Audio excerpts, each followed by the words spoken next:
Good evening, restless souls. Tonight, as the world outside drifts into sleep, I invite you to join me in the shadows, where the ordinary bends and the line between reality and the unseen grows thin.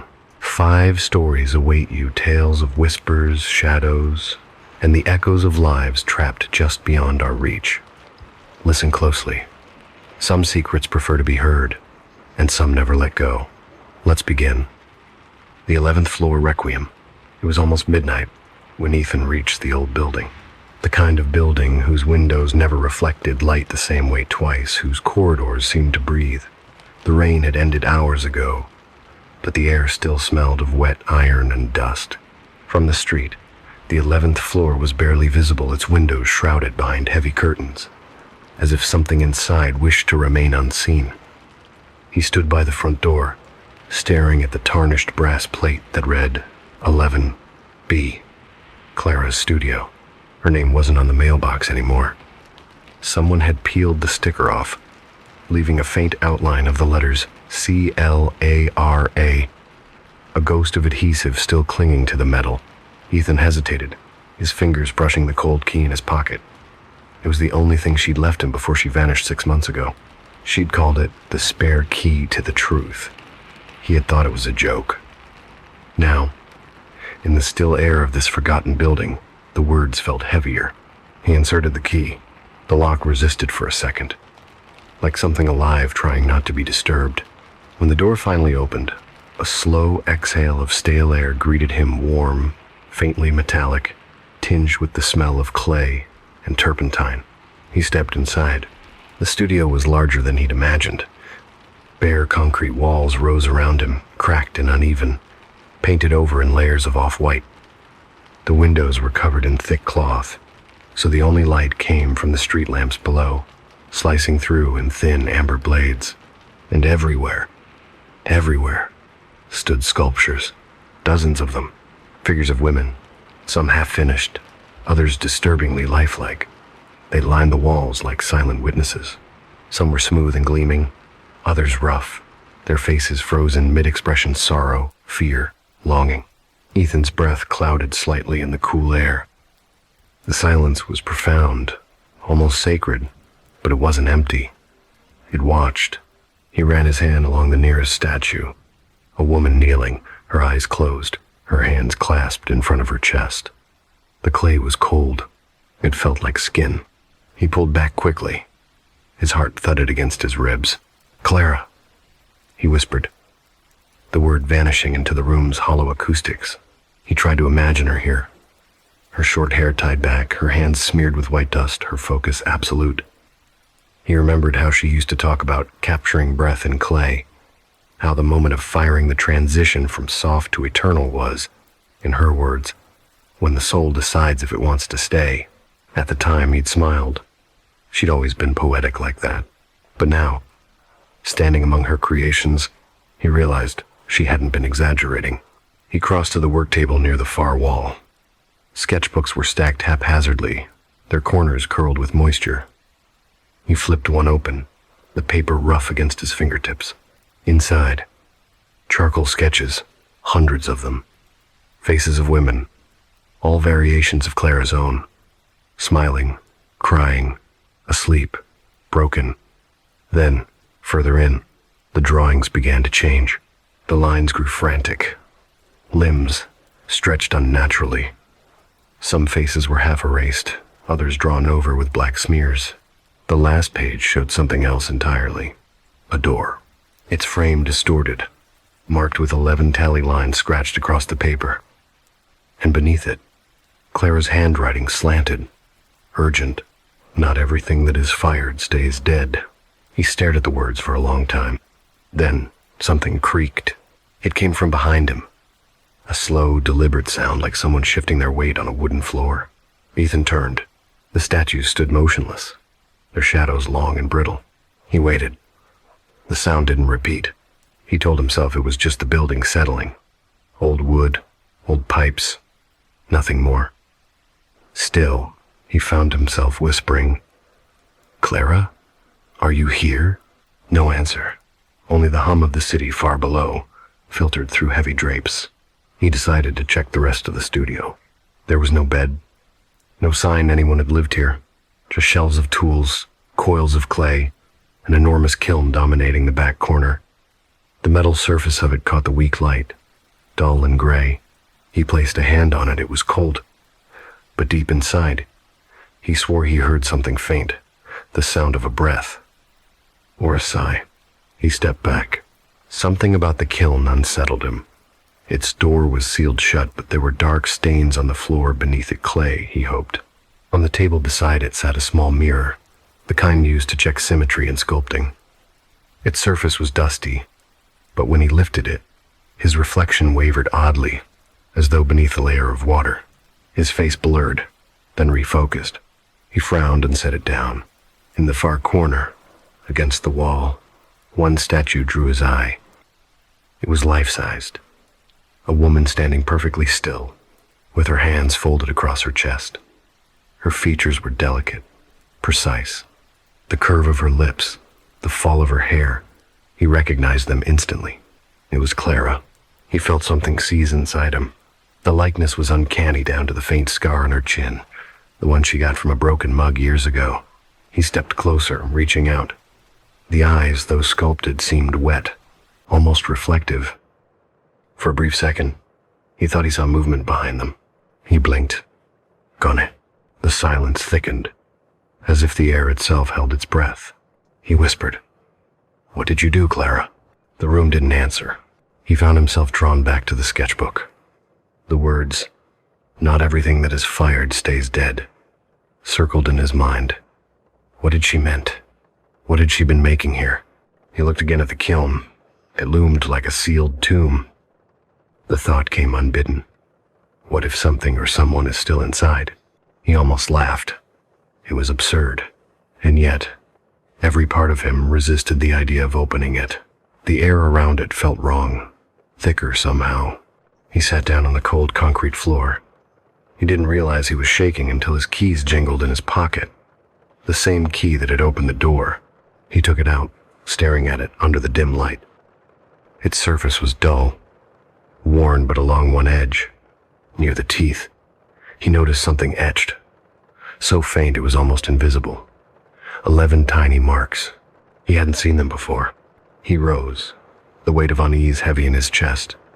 The air felt different now, heavier, as if the studio itself had exhaled something long held in. He walked to the nearest window and pulled aside a corner of the curtain. The city below glimmered faintly, its lights blurred by mist. And in the reflection of the glass, behind his shoulder, he saw movement, just a flicker, something shifting among the statues. He turned sharply. Nothing. The statues were still where they'd been, unmoving, their shadows overlapping like a frozen crowd. He let the curtain fall back and took a slow breath. Maybe he was tired. Maybe this was what happened when you spent months chasing ghosts. But then, from the far side of the room, a whisper, barely audible, female, soft, trembling. "Ethan." He froze. The sound had come from near the kiln. It took a step forward, heart pounding. The whisper came again, closer now, almost touching his ear. "Remember." He spun around, but there was no one there. Only the statues, the kiln, the cold mirror. He backed away, trembling. His hand brushed against one of the sculptures, and for a heartbeat, he could have sworn it was warm. The lights flickered. Once, twice, then held steady again. He stood in the silence, listening to his own breath. A single thought echoed through his mind. Quiet, but relentless. Something here remembers me. He didn't know if it was Clara, or something that had taken her place. Outside, a siren wailed distantly, rising and fading into the city's hum. Inside, the studio remained still except for the faint sound of a key, slowly turning itself back inside the lock. Ethan didn't sleep that night. He stayed in the studio, sitting on the cold floor, the faint light from a dying bulb above painting everything in a soft, flickering haze. The statues stood around him like silent judges. He felt as if he had trespassed into a cathedral where prayers were forbidden, and every whisper he made might wake something that wasn't meant to hear. At some point, his phone buzzed. 1:11 a.m. Of course. He half laughed under his breath. Perfect timing. He should have gone home. He knew that. But something about this place held him. The way an unfinished sentence demands to be read again. The key, the whisper, the sketchbook. None of it made sense. But it all felt personal, as if Clara had left this for him alone. He lit the old desk lamp near her work table. Its glow was weak and yellow, but it was enough to see the pages spread before him. The sketchbook lay open where he'd left it. He turned another page. The drawings were even rougher now, charcoal streaks pressed so hard they nearly tore the paper. Figures twisted in impossible poses, their mouths open in silent screams, as if the act of sculpting them had hurt. But it wasn't the chaos that frightened him. It was the repetition. Every few pages she'd drawn herself. Same face, same eyes, only smaller. Each sketch seemed to shrink, until the final one, barely the size of a thumbprint, was surrounded by black smudges that looked like fingers closing around it. He exhaled slowly. "You were trying to tell me something, weren't you?" The air was dry, heavy, with clay dust. When he shifted, the floor groaned under his weight. He found another book, a different one, bound in leather, its cover stained with something dark. When he opened it, there were notes, not drawings this time, but writing. Half-formed thoughts, some sentences trailing off mid-word. The kiln remembers. When it cools, they stop moving. The mirror shows them. Before. He frowned. Before what? At the bottom of the page, another line. Smaller, almost like an afterthought. "If you forget where it is, you'll be safe." Ethan leaned back. A strange dread pooled in his chest.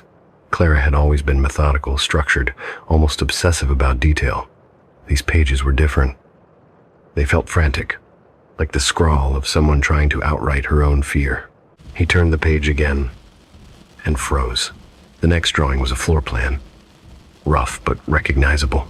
The 11th floor of this very building, only there was something wrong. 11 apartments, numbered 11 amperes through 11 kelvins.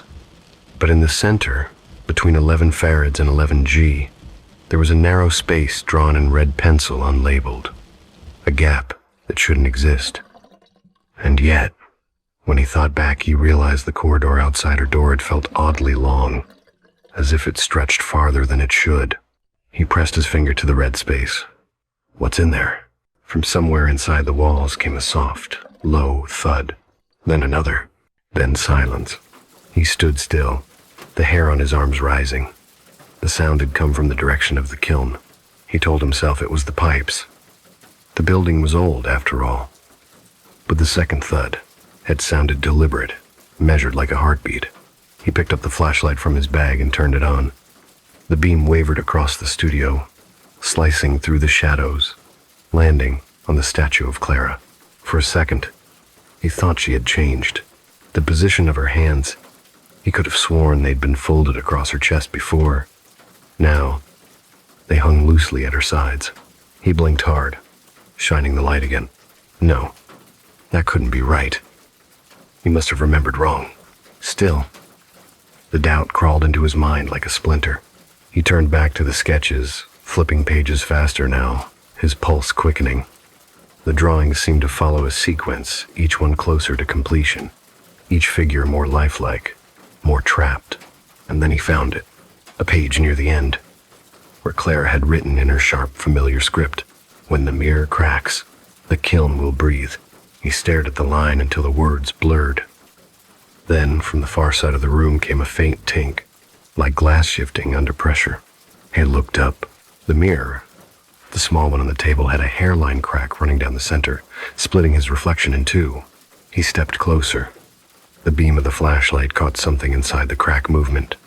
Faint, impossible, a ripple of light, as if water flowed just beneath the surface. He swallowed hard. Clara? The reflection didn't move, but something else did. Behind him, a statue, just a fraction of an inch. The tilt of a head. He spun around, heart hammering. Nothing. The figures stood, as they always had. His breath came fast now. "You're losing it," he whispered. "You're just tired." He forced himself to look away from the mirror, back to the sketchbook. But the line he'd read before seemed to pulse in his vision. Insistent, "When the mirror cracks, the kiln will breathe." He turned toward the kiln. The metal door was still shut. But now, faint trails of ash lay beneath it, forming uneven patterns across the floor like footprints made of dust. Ethan knelt down. The air near the base was warmer than before. A subtle hum vibrated through the tiles, rhythmic and slow. He placed his ear against the door. Something shifted inside. Not the settling of clay. Not the pop of cooling metal. A sound closer to movement. He staggered back, his heart racing. The air smelled different now, sour, earthy, like rain on hot stone. Then 3 knocks. From inside the kiln. Soft, deliberate, evenly spaced. He stumbled to his feet, dropping the flashlight. The beam rolled across the floor, sweeping over the sculptures, the walls, the ceiling, until it landed on something carved into the plaster near the door. Numbers. 11 small lines etched crudely into the wall like tally marks. He didn't remember seeing them when he came in. His voice came out as a whisper. "Clara, what did you do?" The room offered no answer, only the faint sound of his own breath, and the hum beneath his feet that felt almost like a pulse. He grabbed the sketchbook again, desperate, flipping back through earlier pages. Maybe there was an explanation. Maybe some clue he'd missed. There, a note scribbled between 2 drawings. He used the mirror first. Then he learned to shape what he saw. M. Below it, a rough sketch of a man faceless, tall, standing beside a kiln that glowed red. Around him, faint outlines of figures struggling to escape the clay. Ethan's throat tightened. He remembered Clara telling him once about an obscure 19th century sculptor, a recluse who believed mirrors could trap breath. She had laughed about it then. "Imagine," she'd said, "capturing the moment between a reflection and a heartbeat." Now he wondered if she'd taken the idea further than he ever knew. He looked around again. The statues no longer seemed random. Their expressions, anguish, terror, pleading, felt too real. He lifted the flashlight toward the one nearest him. The clay surface glistened faintly, moist. A thin line ran from the corner of its mouth down to the neck, like a seam that had never fully closed. He reached out, almost without realizing. His fingers brushed the edge. It was warm. He jerked his hand back. A thin smear of gray came away on his skin. Not dust. Wet clay. The whisper came again. So close it was almost inside him. "Remember where I am." He spun around, searching the shadows. No one. The beam of light caught the mirror again, only now there were 2 figures reflected in it. Himself and a woman, standing just behind his shoulder. He turned, nothing there. But the air was colder now. He took a step backward, heart hammering, and his foot struck something on the floor. A small object, half buried in dust. He picked it up. A piece of broken ceramic. The edge sharp, curved part of a face. A hollow eye stared back at him. He dropped it instinctively. It shattered, the sound echoing far too loudly in the still room. Every statue seemed to lean, just slightly, as if the noise had disturbed them. The silence that followed felt alive. Ethan backed toward the door. "I shouldn't be here," he whispered. "I shouldn't have come back." He reached for the handle but stopped. A faint glow was bleeding from the seam of the kiln door. Dull, pulsing red. He stared, transfixed. Then, from deep inside, something scraped. Once, then again. A shape pressed against the metal from within, warping it outward, as if something soft were trying to find its way through. Ethan stumbled back, eyes wide. The statues around him seemed to shift in the dim light, their shadows stretching longer, heads tilting toward him. He grabbed the sketchbook again, frantically flipping through until he found another note. If it wakes, it remembers the last face it saw. The last face. His. A sharp sound split the air, a crack like a gunshot. The mirror shattered completely, fragments scattering across the floor. For a moment, everything went dark. Then the light flickered back, and the statue of Clara was gone. Only her footprints remained, faint impressions in the dust, leading toward the kiln. Ethan stood frozen, breath ragged. His reflection shimmered in a shard of broken glass near his feet. For a second, the face looking back wasn't his. He blinked. It was gone. The room was silent again. The glow from the kiln faded, leaving only the sound of his pulse pounding in his ears. He turned slowly toward the window. The city beyond was distant, unreal. Somewhere behind him, from deep inside the kiln, came one final whisper, soft, almost kind. "You weren't supposed to find me." Then silence. Only the ticking of the old lamp and the faint hiss of cooling metal. Ethan sank to the floor, shaking. The sketchbook lay open beside him. On the last page, written in uneven, hurried script, "If you're reading this, you already know where I am." He closed his eyes. But even in darkness, the image of her face, half clay, half memory, remained. Outside, the night stretched on, indifferent. And somewhere deep within the walls of the 11th floor, something shifted, patient, unfinished, waiting for the next breath. The bathroom light flickered once before, stabilizing into a dull amber glow, the kind of light that flattened color and made skin look sickly pale. Ethan leaned against the doorframe for a long moment, his breath misting faintly in the air. The studio had been cold, but this room, this small, tiled space, felt colder. He wasn't sure what had pulled him in here.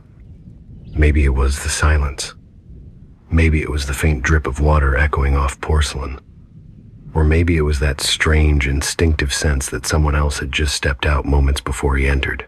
The bathroom was surprisingly large, with cracked white tiles and a full-length mirror that dominated the far wall. It was an odd feature for a sculptor's studio, too big, too pristine compared to the rest of the space. Its frame was made of brushed metal, the edges smudged by old fingerprints, some high, some low, as though different people had touched it at different times. Ethan's reflection stared back at him, eyes ringed with fatigue, hair damp from sweat, collar pulled askew. He looked like someone who hadn't slept in days. He stepped closer, running his fingers along the surface. It was colder than he expected. Beneath the glass, he thought he saw something move, a faint shimmer, like breath trapped behind the mirror. He blinked. It was gone. He exhaled a shaky laugh. "Get it together, man." But when he turned to leave, something whispered, just one word. "Remember." Ethan froze. He waited, every muscle in his body drawn tight. His breath hitched, caught in his throat. The room seemed to deepen, the light dimming as if the walls were drawing closer. "And who's there?" His voice came out thin, unconvincing. Only the sound of dripping water answered him. Drip, drip, drip. He approached the sink. The faucet was off, but a slow leak kept forming along the rim of the drain. The sound seemed impossibly loud. He crouched, noticing that the drain was clogged dark water swirling slowly, thick with something that wasn't just dirt. The smell hit him then, metallic, almost sweet, like wet clay and something faintly rotten beneath it. He reached for a piece of wire beside the sink and began to probe the drain. As the wire sank deeper, resistance met his touch. Something soft, pliable. Cloth? Ethan frowned, tugging. The water rose with a low gurgle. When the object finally gave, it came free all at once, splattering the tiles with black water. It was a fragment of red fabric. He stared at it. The color was faded, stiff from years of drying and wetting, but he'd know that shade anywhere. It was the same scarf Clara always wore during winter. A deep crimson she claimed reminded her of home. Ethan felt his throat close up. He stood holding the wet cloth, staring at his reflection again. But something was wrong. The mirror was rippling. His reflection was moving slower than he was. Ethan raised his hand. The reflection followed, but a beat too late, a heartbeat behind. Then, in a sudden, nauseating moment, it smiled. He hadn't. The expression twisted, stretching his own features into something cruel, delighted. Its mouth moved soundlessly for a moment, before the whisper came again, clearer, closer. "You have to remember the address." The voice was unmistakably Clara's. His stomach dropped. He stumbled backward, tripping over the edge of the bath mat, his shoulder slamming against the wall. "Clara?" he gasped. "Clara? Is that you?" The reflection tilted its head. The mouth kept moving, though no sound came. He could almost make out the shape of the words. "Help me." Ethan inched forward again, trembling. "Where are you?" Then came another voice, quieter this time, echoing through the room rather than behind the glass. "He keeps us here." The lights flickered. Violently. Every instinct told him to run, but he couldn't. He was rooted in place, staring into that shimmering surface. The mirror's reflection began to distort the bathroom, and the reflection warped, stretched, and reshaped itself into something else entirely. Behind his reflected self was now a vast, dark corridor lit by a single swinging bulb. Clay dust floated in the air like mist. Ethan's reflection stepped backward into that corridor, and then it smiled again, wider this time. "No," Ethan whispered. "No, that's not." The bulb above him popped with a sharp crack, plunging the bathroom into darkness. For a few seconds, all he could hear was his breathing, ragged and fast. Then, faintly, from somewhere beyond the mirror, tap, tap, tap, like fingernails against glass. He fumbled for his phone, turning on the flashlight. The beam quivered as he aimed it at the mirror. What stared back wasn't his reflection anymore. It was a woman. Her face was pale, cracked, her skin appearing like dried porcelain.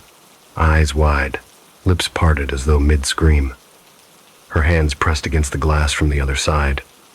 Her movements were frantic, her mouth moving rapidly, though he couldn't hear her words. Ethan's pulse pounded in his ears. "Clara." The woman's eyes darted toward him, pleading. He took a step closer, barely able to breathe. The light trembled over the mirror's surface, revealing tiny fractures, spiderwebbing out from where her palms met the glass. Each tap left a faint, shivering mark. And beneath the sound of tapping came something else, another whisper, overlapping hers, low and male, almost affectionate. "She's mine now." Ethan stumbled back. "Who are you?" A faint chuckle drifted through the air. So close, it brushed his ear. He swung the flashlight wildly. No one. The air had grown heavy, thick, like the pressure before a storm. His reflection returned suddenly, but now his eyes looked hollow, his lips trembling. "Remember me?" Clara's voice whispered again, desperate. He pressed his palm to the mirror. The glass was freezing. The moment his skin touched it, a shock of sensation surged up his arm, cold, biting pain, like plunging into icy water. His breath caught as images flooded his mind, flashes of the studio, the sculptures, faces of strangers, women each carved in perfect likeness. Then, a pair of hands shaping wet clay with unnerving tenderness. A man's hands. And Clara kneeling in front of him, eyes wide with terror. Ethan tore his hand away, gasping. His palm burned, though the glass had left no mark. He backed away slowly. The whispers followed. "Don't forget. Don't forget. Don't." He slammed the door. The sound cut off instantly, leaving him trembling in silence. Outside, the apartment felt even emptier than before. The sculptures seemed to lean toward him in the half-light, their shadows long and uneven. He noticed something for the first time, tiny cracks running across their porcelain faces, as if they had been fired too long. Their eyes looked wet. He tried to tell himself it was just the lighting, that the reflection, the voice, the smell, all of it was exhaustion, grief, guilt playing tricks on him. But as he turned toward the exit, something moved in his peripheral vision.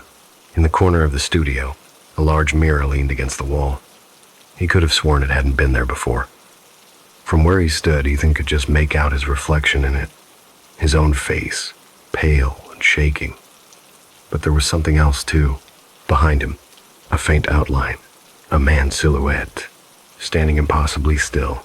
Ethan's phone slipped from his hand, hitting the floor with a muted thud. The mirror rippled again, like water disturbed.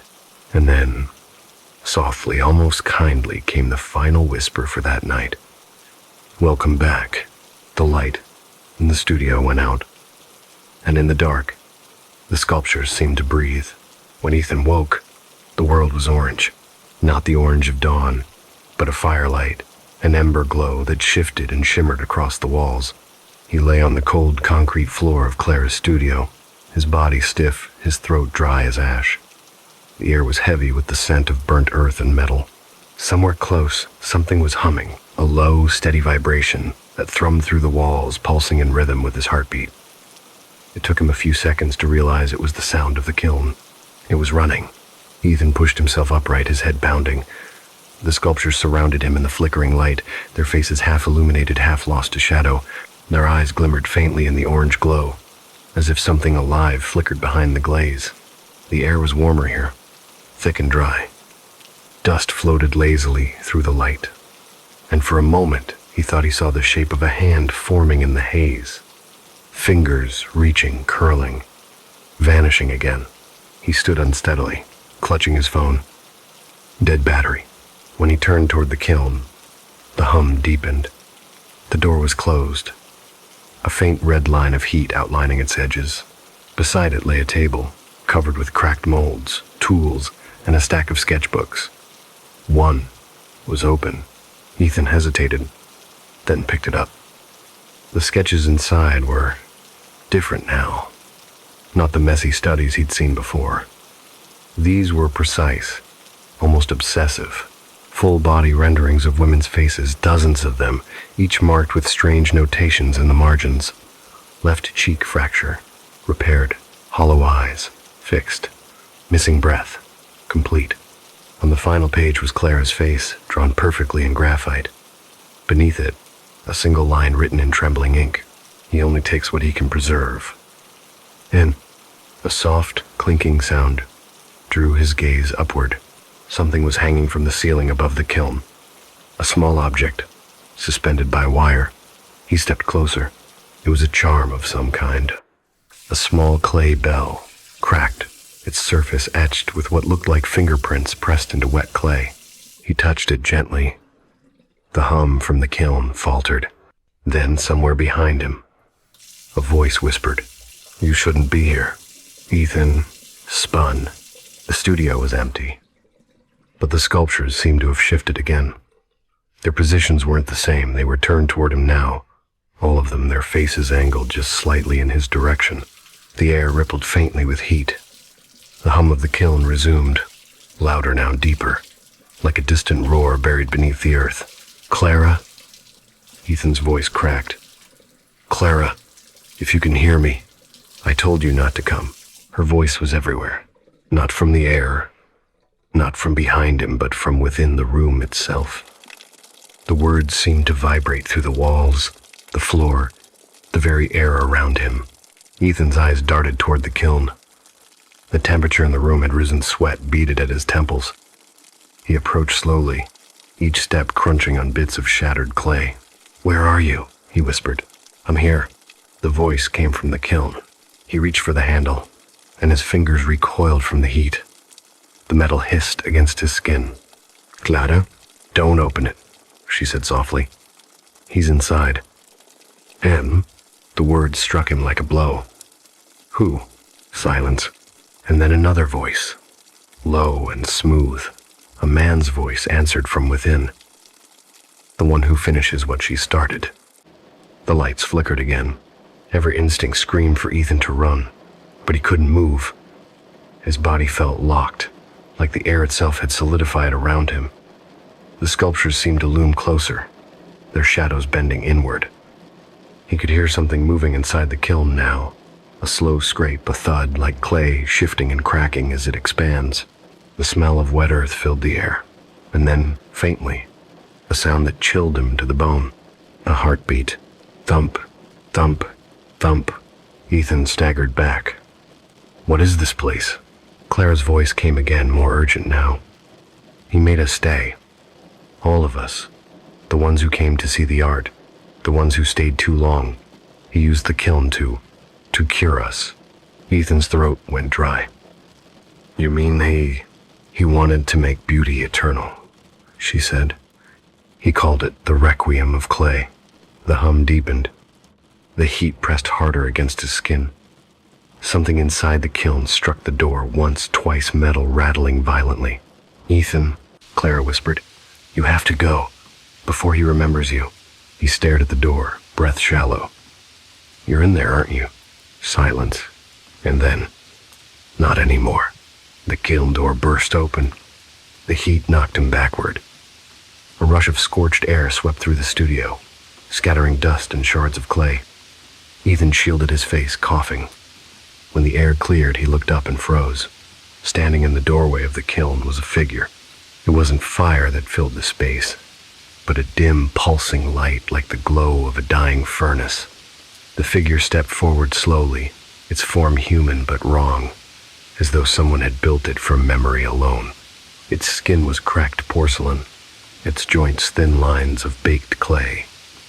Where its eyes should have been were two hollow impressions, faintly steaming, and yet, its voice, when it spoke, was calm. Ethan. His name sounded familiar from those lips, though they didn't move. You shouldn't have come. He stumbled backward, heart hammering. Clara, the thing tilted its head. Do you remember me? He shook his head. What are you? Its voice softened. You called me beautiful, once. Ethan's mind reeled. The sketches, the mirror, the voice that said, remember me. Clara, he whispered. The figure stepped closer. He made me forget, so I made him forget too. The apartment, the kiln, the fire. I hid it all, until you came. I came to find you. She smiled, a crack splitting down her cheek. And now you have, behind her, the sculptures began to tremble. Dust fell from the ceiling. The air filled with the sound of breaking hairline fractures racing across every porcelain surface in the room. You can't stay, Clara said. He's still here, he never leaves. Ethan turned toward the mirror in the corner, the one he'd seen earlier. It was glowing faintly now, rippling like liquid glass. Through it he could see that long dark corridor again, stretching infinitely into shadow. A figure was walking toward them, the same silhouette from before. The air temperature dropped sharply. Frost began to creep across the edges of the mirror, spreading outward like veins. Clara's voice trembled. Go, Ethan. He hesitated. I can't leave you. You already did. Her hand reached toward him, porcelain fingers delicate, trembling. Go. Forget again. The figure in the mirror was closer now, its outline clearer. It was tall, thin, its head tilted slightly to one side. As it stepped into the light, Ethan saw that its face was made entirely of clay. Smooth, expressionless, except for two deep holes where eyes should have been. The man in the mirror smiled without lips. The whisper slithered through the air like smoke. Another masterpiece. Clara screamed. Her body began to fracture, pieces breaking away like eggshell. Ethan lunged forward to grab her, but the moment he touched her, she shattered completely into 1,000 tiny shards that scattered across the floor like rain. The hum from the kiln roared to life again, deafening. The sculptures fell one by one, collapsing in clouds of dust. The mirror pulsed once, then burst outward. A rush of cold air slammed through the room. Ethan was thrown to the floor, his vision spinning, his ears ringing. Through the haze, he saw the silhouette step out from the shards of glass. The man's form was shifting, melting, like clay being remolded. His face rippled, sometimes his own, sometimes someone else's. For a heartbeat, it became Clara's. Then it smiled again. Memory is malleable, the voice said. Just like clay. No. Ethan crawled backward, blood pounding in his temples. What do you want? To be remembered. The kiln roared behind him.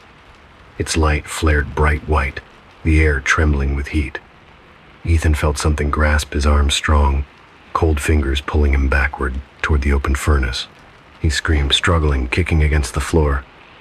The figure leaned close, its hollow face inches from his. Now you'll stay, it murmured, like all the others. And then, a sound.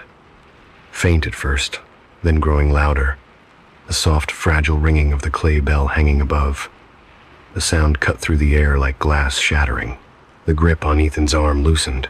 The figure froze, its form flickering. The bell rang again, clearer now, stronger. Clara's voice whispered through the sound. "Run." Ethan wrenched free and bolted toward the door.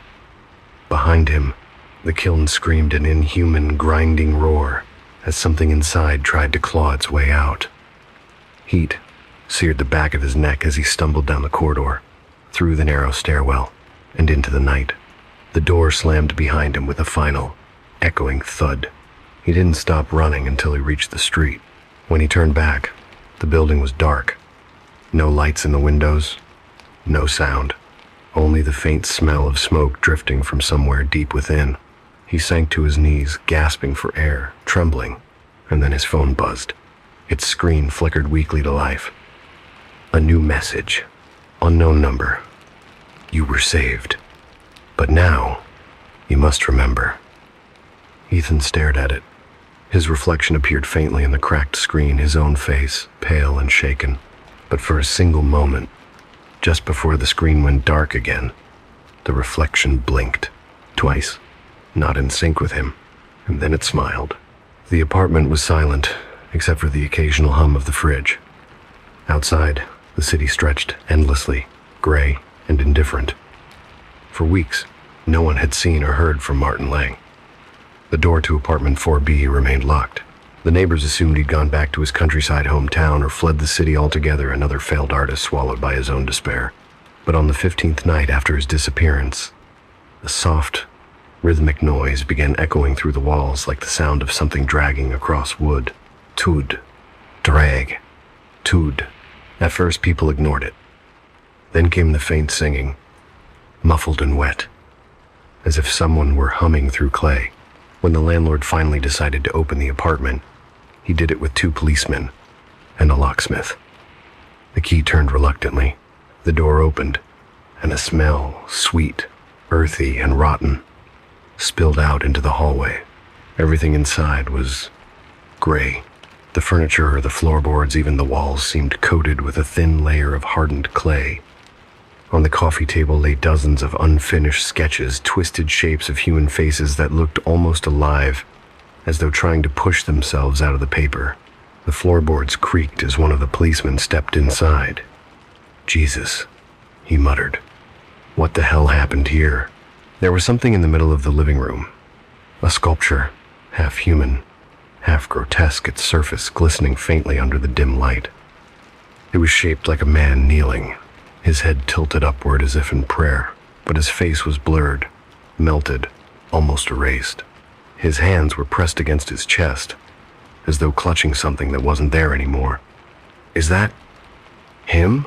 the landlord whispered. No one answered. Behind the sculpture, the mirror was still there, the same mirror that had hung since the apartment's earliest tenants. But now, it was cracked, webbed with fine lines that seemed to shift when looked at directly. The younger officer leaned closer. "It looks like it's breathing." The mirror's reflection was faintly moving. Not the room, not the men, but something inside it. The walls in the reflection pulsed slightly. The clay seemed soft again, and a figure was visible deeper within, almost swimming through the glass. "Back up," the older officer said, stepping closer to examine the base of the sculpture. "There's something written here."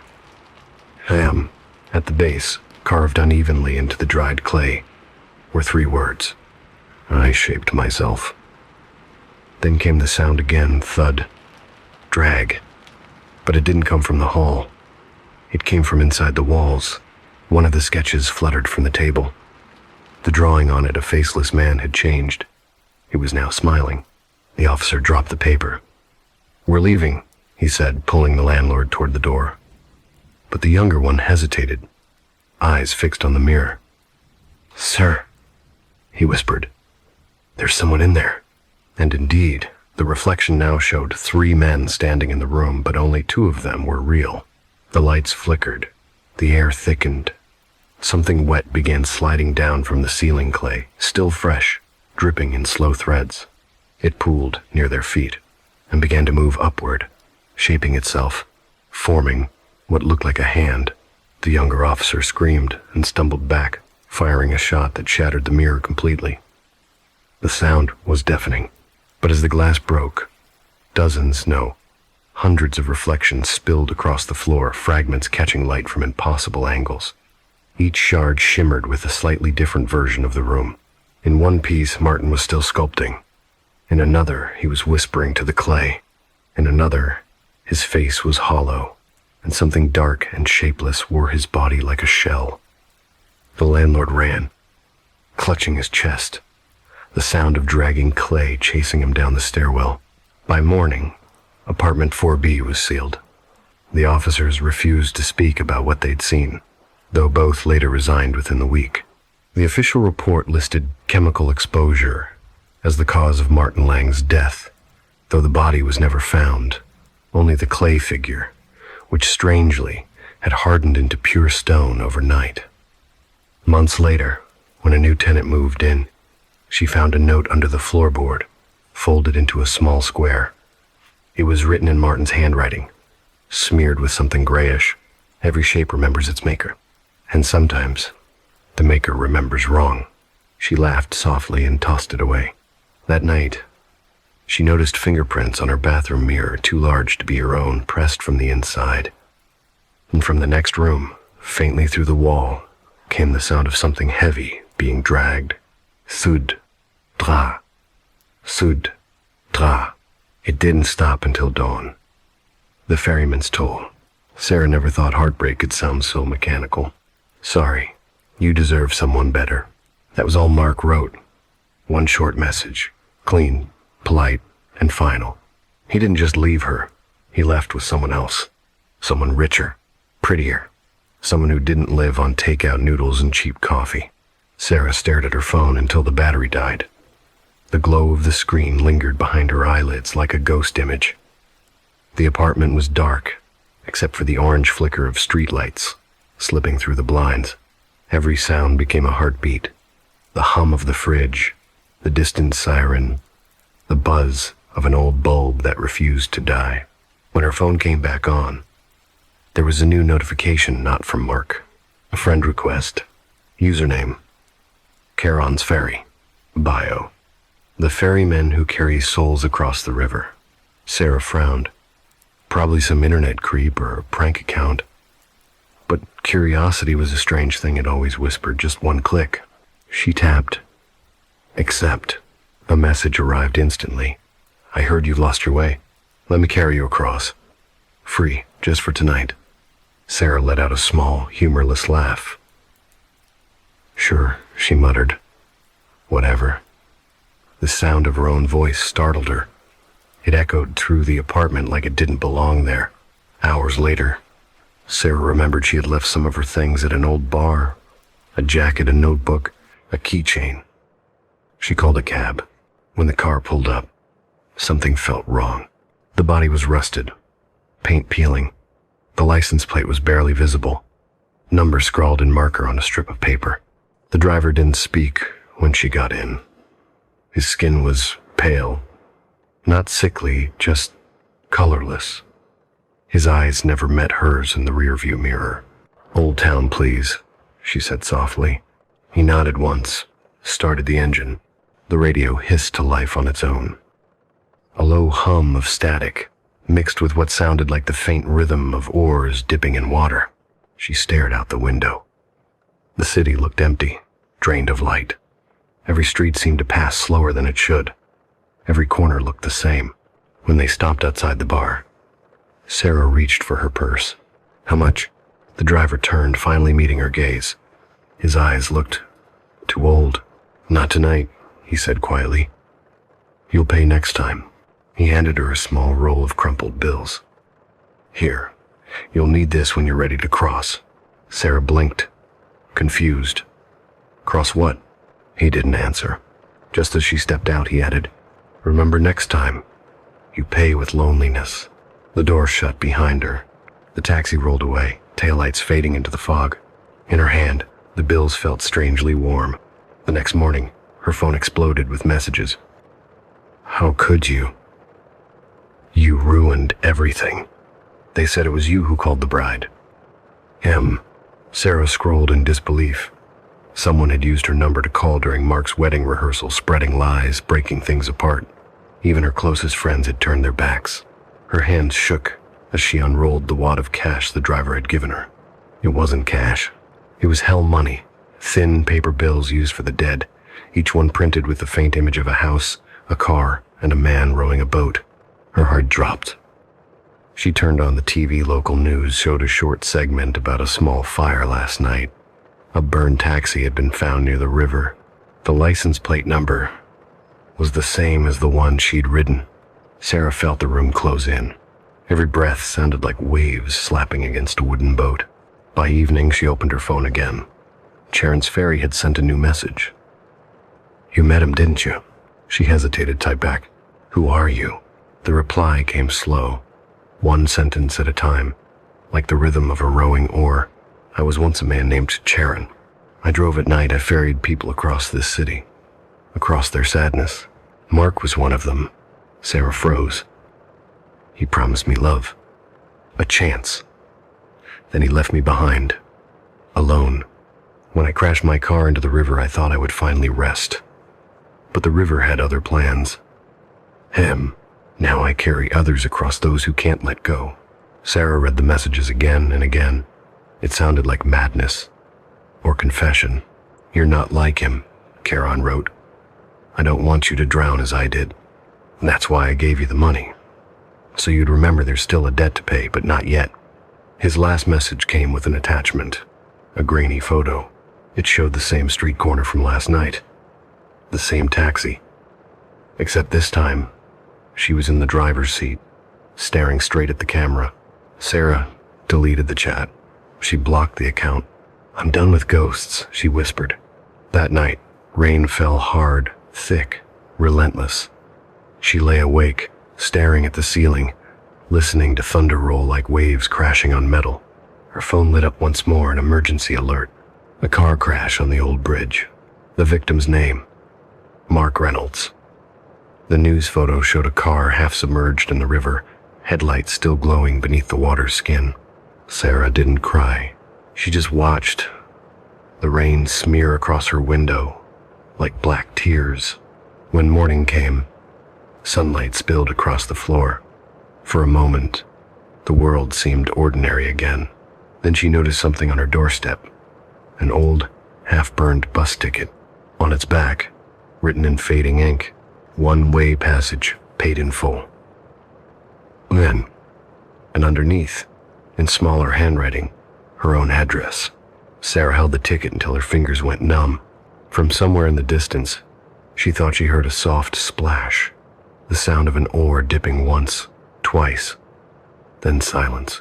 There was something about city streets at midnight that always unsettled Sarah. It wasn't the darkness itself, it was how alive it felt. The air hummed faintly, like something unseen was breathing with her. Tonight, she moved through that breathless silence with purpose. Or at least, she tried to. She needed to pick up her things from the old lantern, a dive bar tucked between warehouses near the riverfront. She'd left her jacket, her sketchbook, and her house keys there the night Mark broke up with her. Or rather, the night he stopped pretending he hadn't already left. Her apartment felt like a tomb, filled with reminders of someone who'd vanished too cleanly. So she put on her coat, slipped on her headphones, and stepped into the night. The street was deserted. Rain had stopped hours ago, but the asphalt still shone slick and black, reflecting broken patches of amber light from the lamps. A lone cat darted across the road, its shadow stretching long and thin. Sarah tried to call a ride. None came. When she checked her phone again, the app froze for a moment, and then, strangely, another service appeared on her screen. She didn't remember installing it. A black and white icon. A small boat gliding across still water. Beneath it, the words, "Charon's Ferry will get you where you need to go." Sarah blinked. The same name as the weird account that had messaged her earlier. It had to be some glitch, some dark web prank. But the request went through before she could cancel it. Within seconds, headlights appeared from the far end of the street. A car rolled toward her, slow, deliberate, almost soundless. It was a taxi, though barely recognizable as one. Its paint was faded to a dull gray. The letters taxi on the roof sign were cracked and half melted, as though they'd been caught in a fire. The windows were tinted too dark to see through. Still, she was cold, and she didn't want to walk 2 miles alone. When the car stopped beside her, the door unlocked with a soft click. Sarah hesitated. "Old Lantern Bar?" she asked through the window. A voice answered, deep, quiet, unhurried. "Of course, I know the way." The door opened itself. Inside, the cab smelled faintly of damp paper and something metallic, like rust. The seats were old leather, cracked and sticky. A rosary hung from the rearview mirror, though the cross was missing. The driver was strange. His skin was pale in the dashboard glow, not unhealthy, but devoid of color, like someone who'd forgotten sunlight. His eyes were fixed on the road, his mouth set in an unreadable line. No radio, no phone, just the low hum of the engine and the whisper of rain returning. Sarah cleared her throat. "So, how long have you been driving?" No answer. She shifted, uneasy. The city rolled by, slow and unfamiliar. Streets she knew seemed rearranged buildings out of place. Signs reversed, as if the world had been folded in on itself. She glanced out the window and saw the same convenience store 3 times in a row. Her heart began to thump. Are we taking a detour?" she asked, trying to sound calm. The driver finally spoke. His voice was steady, calm, almost kind, the way you'd speak to someone who's half asleep. "No. This is the only road." Sarah frowned. "What's that supposed to mean?" He didn't reply. Minutes passed in silence. The sound of the windshield wipers began to sync with her heartbeat. Thump, swish, thump, swish. She stared at his reflection in the rearview mirror, trying to catch a glimpse of his eyes. But the mirror was tilted wrong. She could see only the faintest shimmer of movement, like water rippling in the glass. A faint whisper rose beneath the hum of the car. At first, she thought it was the radio coming alive, picking up static from some old AM station. But then she realized it wasn't static. It was chanting, soft, rhythmic. Words she didn't understand. Something about a river. Something about payment. Sarah's throat tightened. "Hey, could you..." The driver lifted one hand slowly, silencing her. His knuckles were white, his fingers thin. Then, as suddenly as it began, the chanting stopped. He spoke again softly. Almost there. They reached the old lantern at last. The sign outside flickered weakly, its neon glow sputtering in the mist. Sarah leaned forward. "Finally," she muttered, trying to laugh at herself. "You had me worried there." The driver said nothing. She reached into her purse. "How much?" He turned slowly, the light from the dashboard falling across his face for the first time. His eyes were gray. Not the gray of old people, but of stone. Unblinking. "Not tonight," he said. "You'll pay next time." Sarah frowned. "I don't want..." He reached into his coat pocket and handed her something small and soft, a roll of crumpled bills, tied with a thin black thread. His voice lowered, almost a whisper. "Keep it. You'll need it when you're ready to cross." "Cross what?" she asked, half laughing. "A bridge?" His lips curved, but not into a smile. "Everyone crosses eventually." Then, leaning slightly closer, "Next time, you'll pay with loneliness." Sarah opened her mouth to speak, but the door latch clicked. It opened on its own, spilling cold air into the car. She stepped out. Her hands trembled as she clutched the bundle of money. When she looked up, the cab was already rolling away. No brake lights, no sound, no trace of exhaust.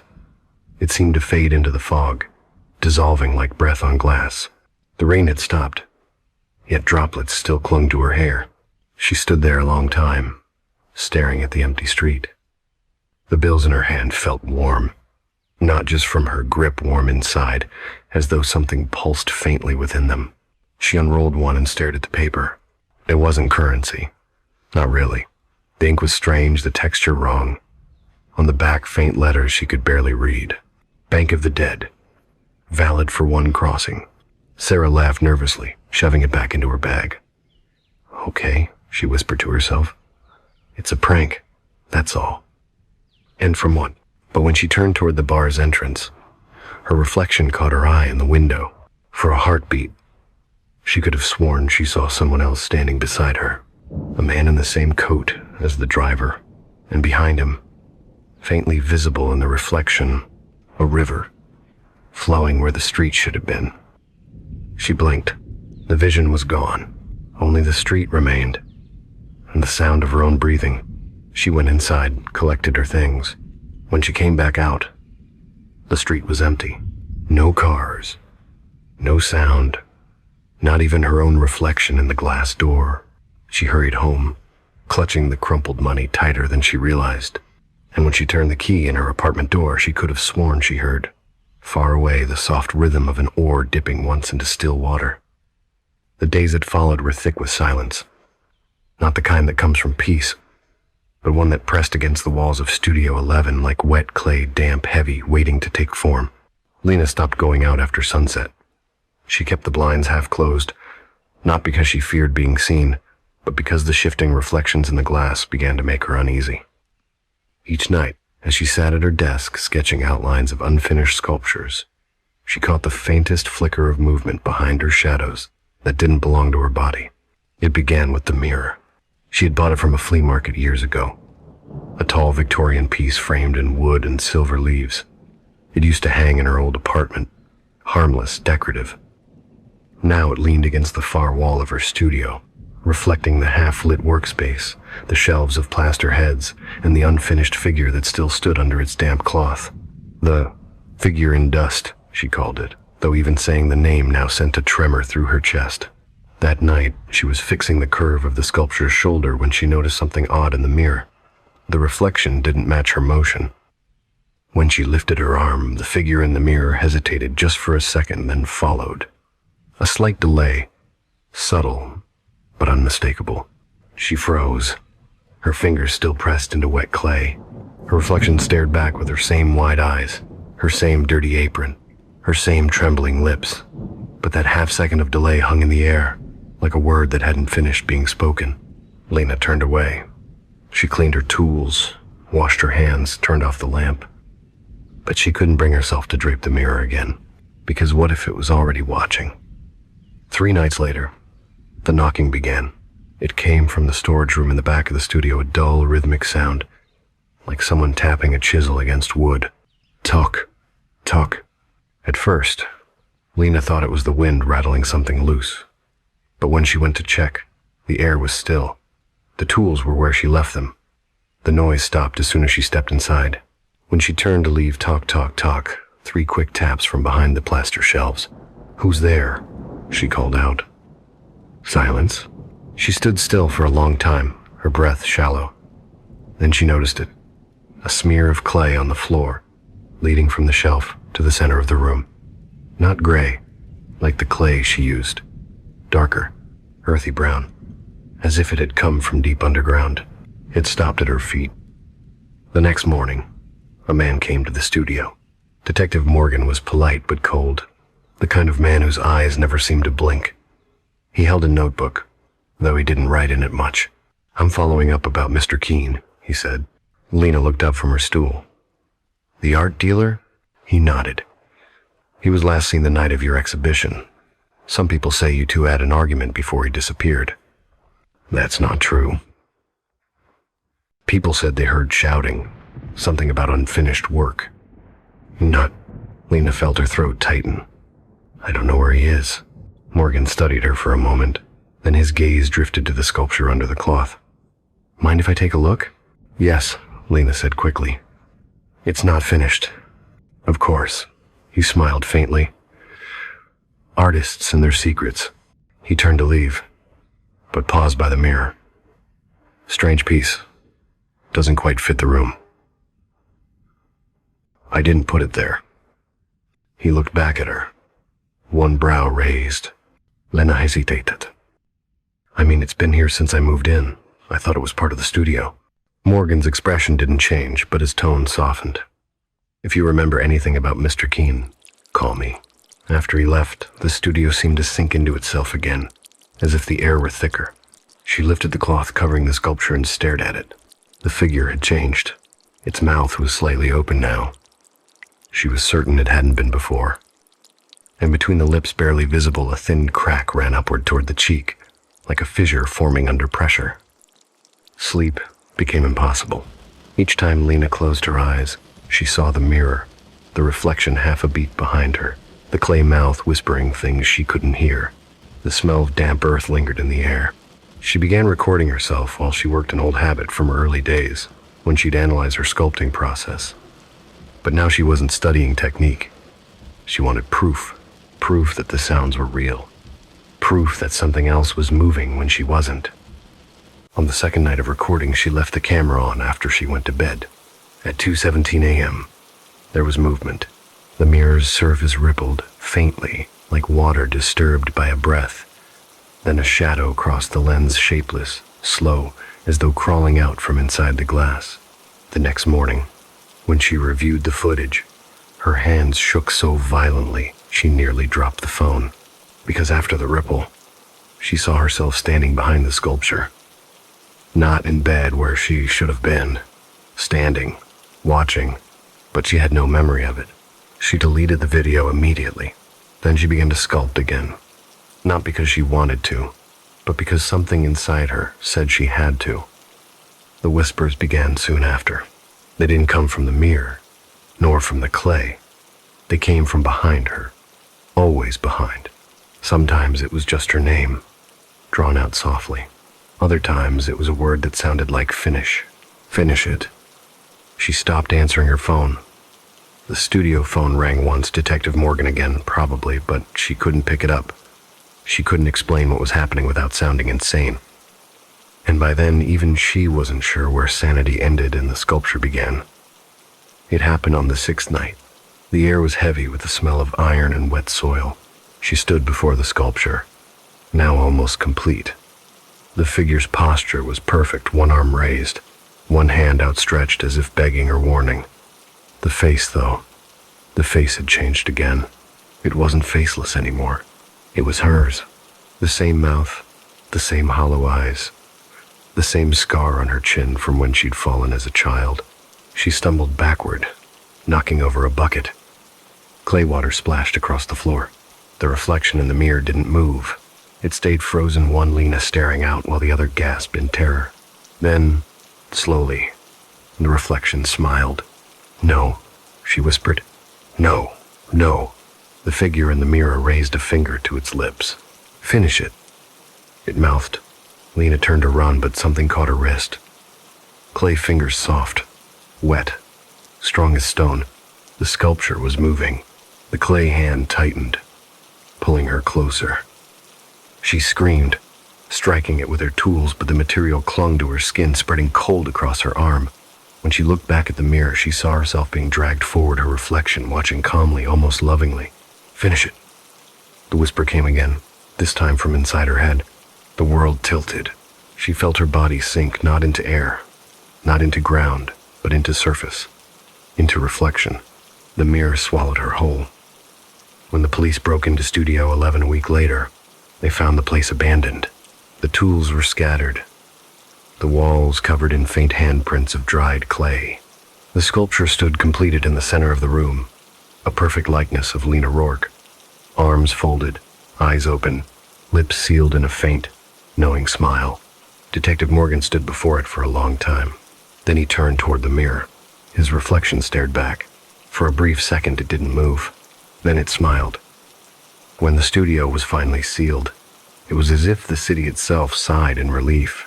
No one wanted to speak of Lena Rourke anymore, not the gallery owners, not her old patrons, not even the students who once whispered her name like a prayer.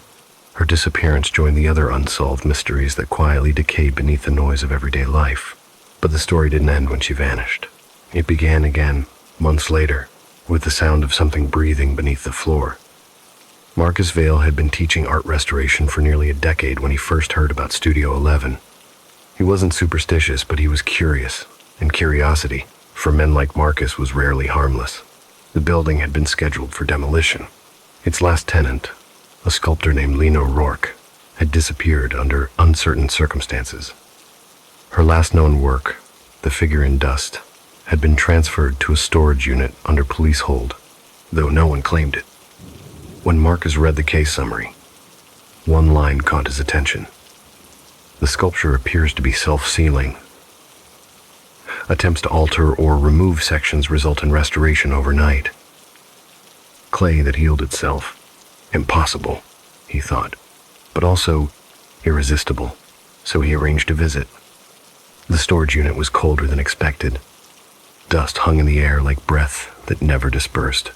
A single lamp flickered over the sculpture. There she stood, Lena Rourke, or something pretending to be her.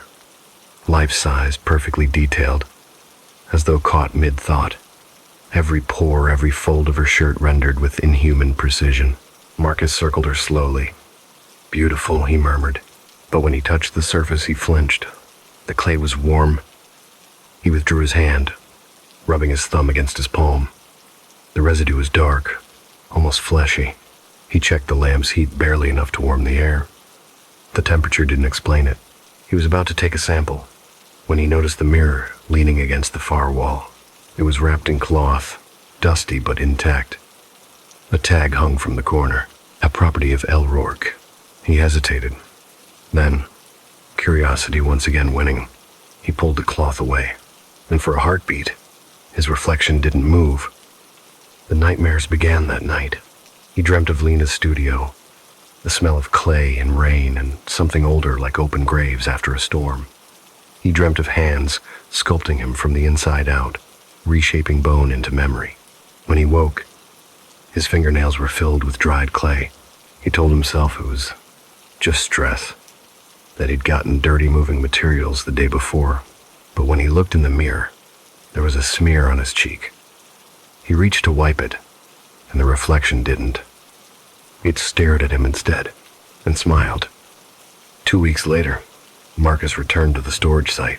He'd been sketching the sculpture from memory, unable to stop. Each drawing came closer to completion, yet every face he drew began to resemble himself. He needed to see it again, to understand.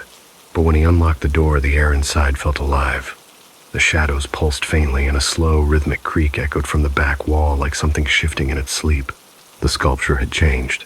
The eyes were open now. Not sculpted open, not chiseled or carved open. The clay around the lids was cracked and peeled, as if something underneath had forced its way through. He stumbled backward. The mirror, still uncovered, trembled against the wall. In its reflection, the figure moved, only a little, enough to breathe. He ran, but he didn't run far, because when he reached his apartment, he found his work table covered in sketches he didn't remember drawing dozens of faces, all variations of Lena Rourke, some screaming, some smiling, some half buried in the page, as though sinking into paper. At the bottom of one sketch was a signature, not his, L. Rourke. He tried to burn them, but the edges only blackened, curling inward without catching fire. The smell filled the room, iron and rain and earth. And from somewhere deep inside the paper, he swore he heard a faint whisper, "Finish it." Marcus stopped sleeping. He stopped eating. He began to see shapes in the walls, hands pressing outward from behind the plaster. Slow, patient. When he returned to the studio for the third time, he no longer pretended it was for research. He was drawn there, like a tide pulled by something below the surface. The sculpture stood waiting. Only now, there were two. The second was smaller, unfinished, its body hunched forward, its hands gripping its own face as though trying to tear it away. Marcus stepped closer.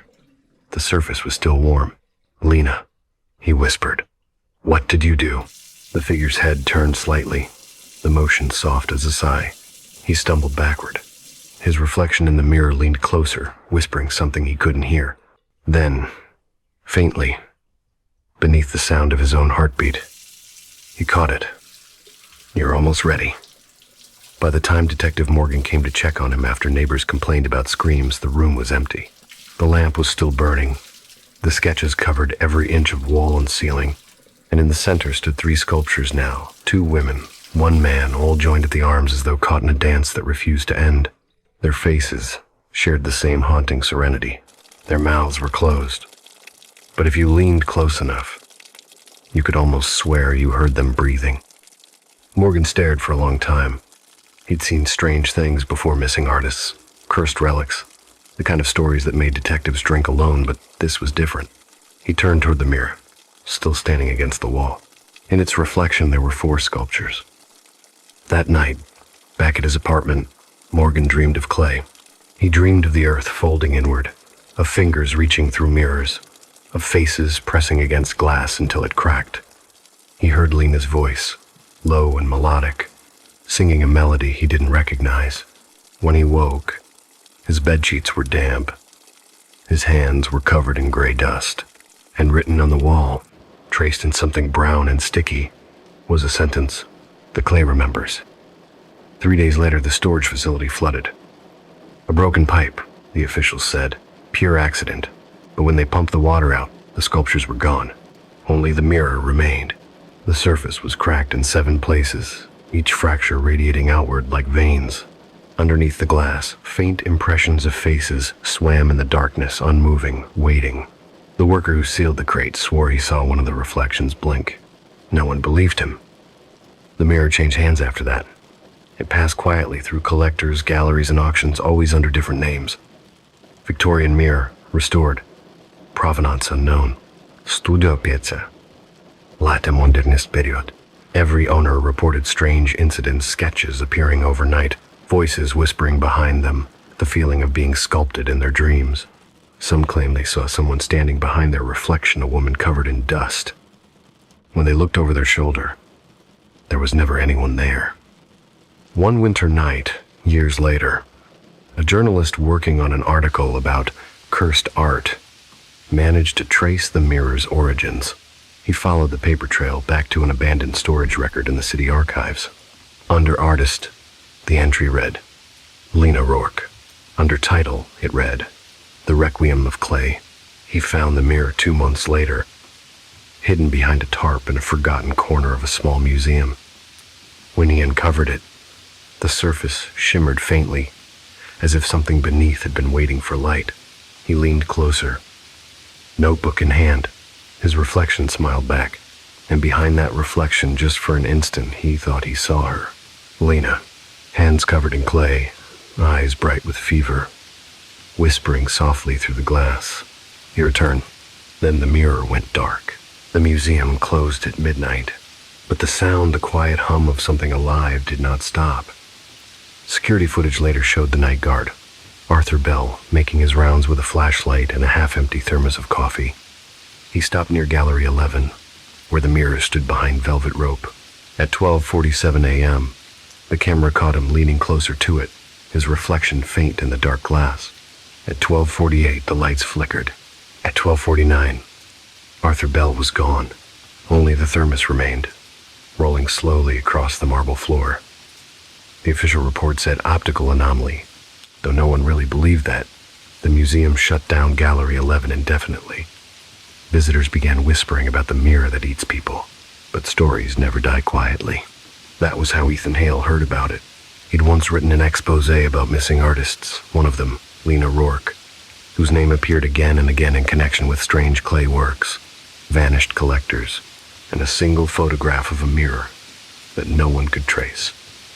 The same mirror now locked inside Gallery 11. It had been 5 years since Ethan last stepped into a museum at night. The scars on his hands had healed, though he sometimes still woke with clay under his nails. He didn't believe in ghosts. Not really. But he believed in stories, and stories were hungrier than the dead. So, when the museum's curator called and said, "If you really want to see it, come after hours," he didn't hesitate. The air inside Gallery 11 was heavy, like standing underwater. The mirror leaned against the far wall, framed by dim spotlights.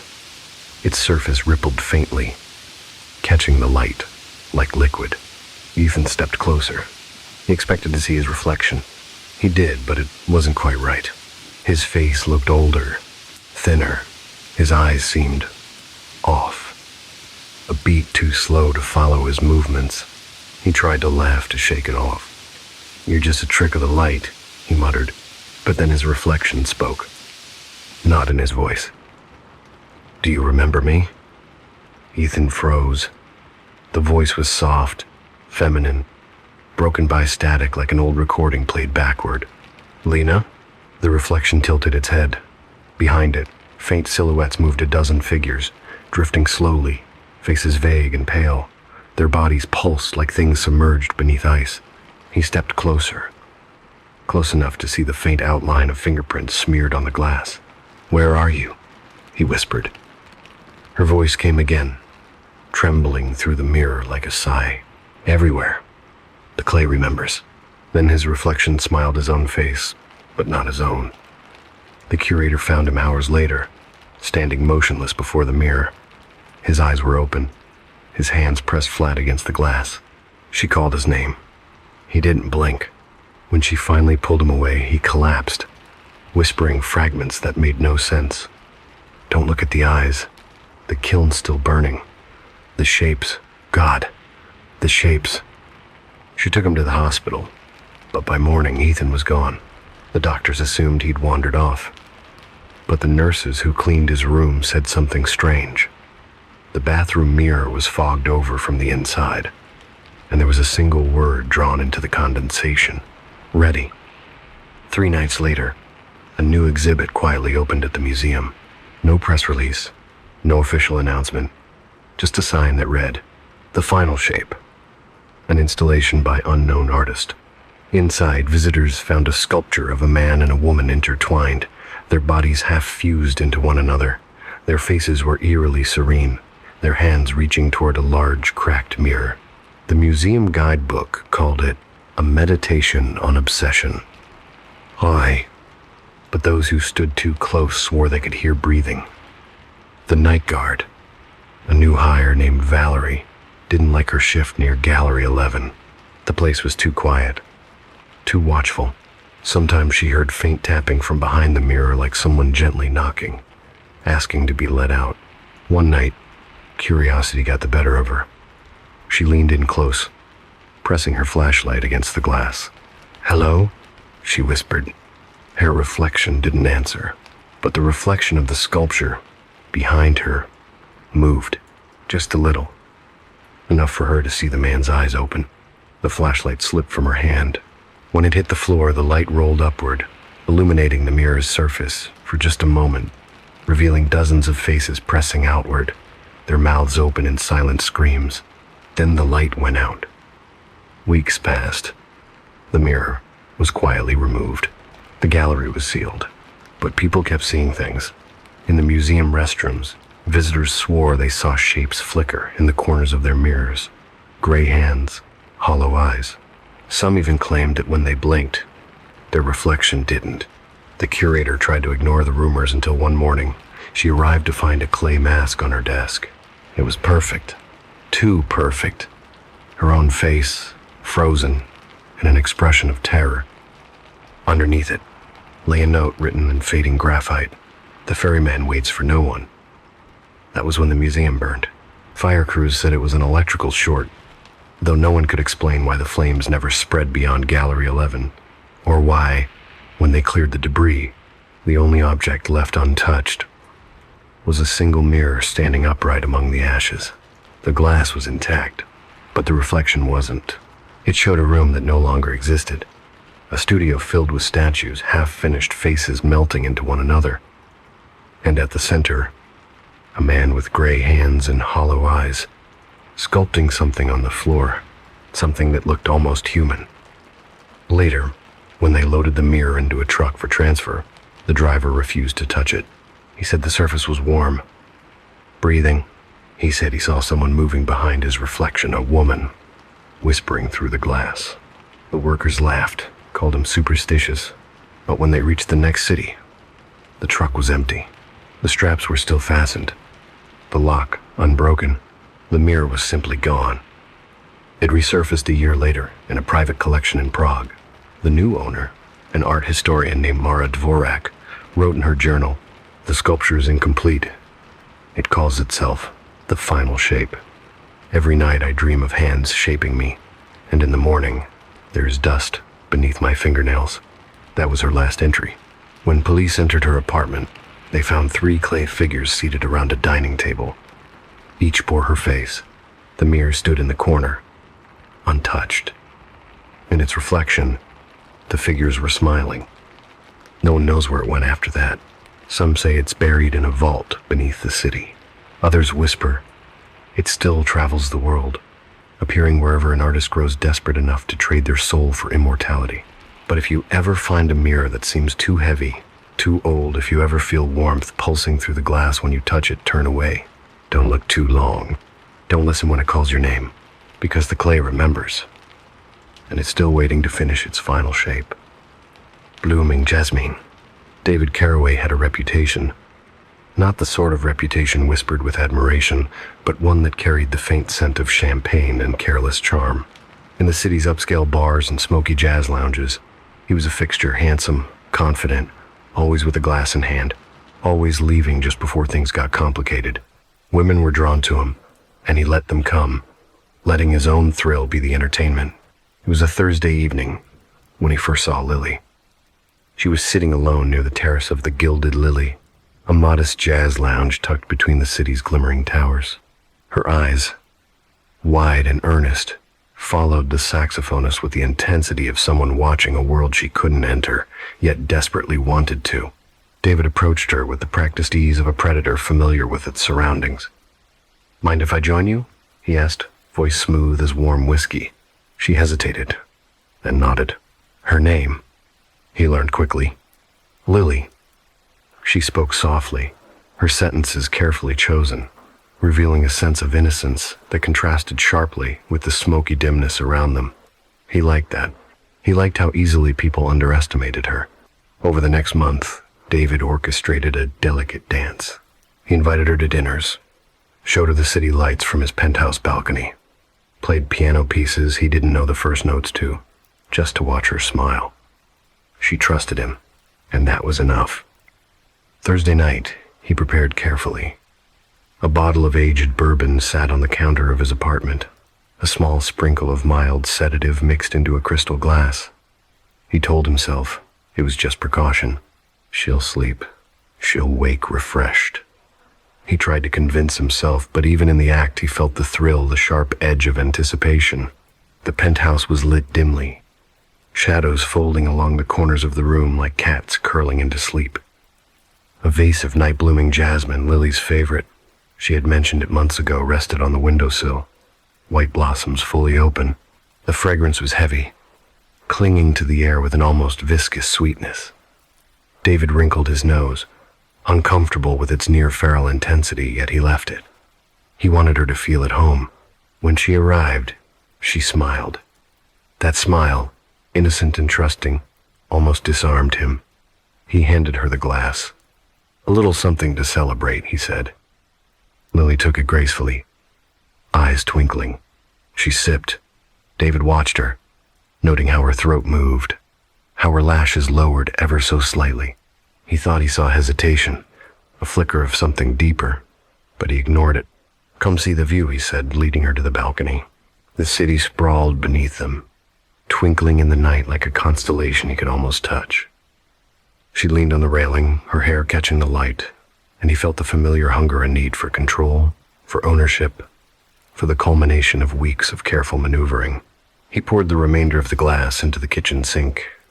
The sedative would work soon, and then the night would unfold as he had planned. But Lily didn't seem to notice the delay. She laughed softly at his jokes, tilted her head, and inhaled the scent of the jasmine.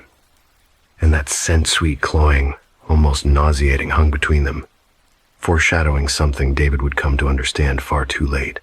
By the time the sedative began to settle, he was guiding her toward the bedroom. The shadows seemed to lengthen around them, following their movement with a patience that only the night itself could muster. David thought he had prepared everything perfectly.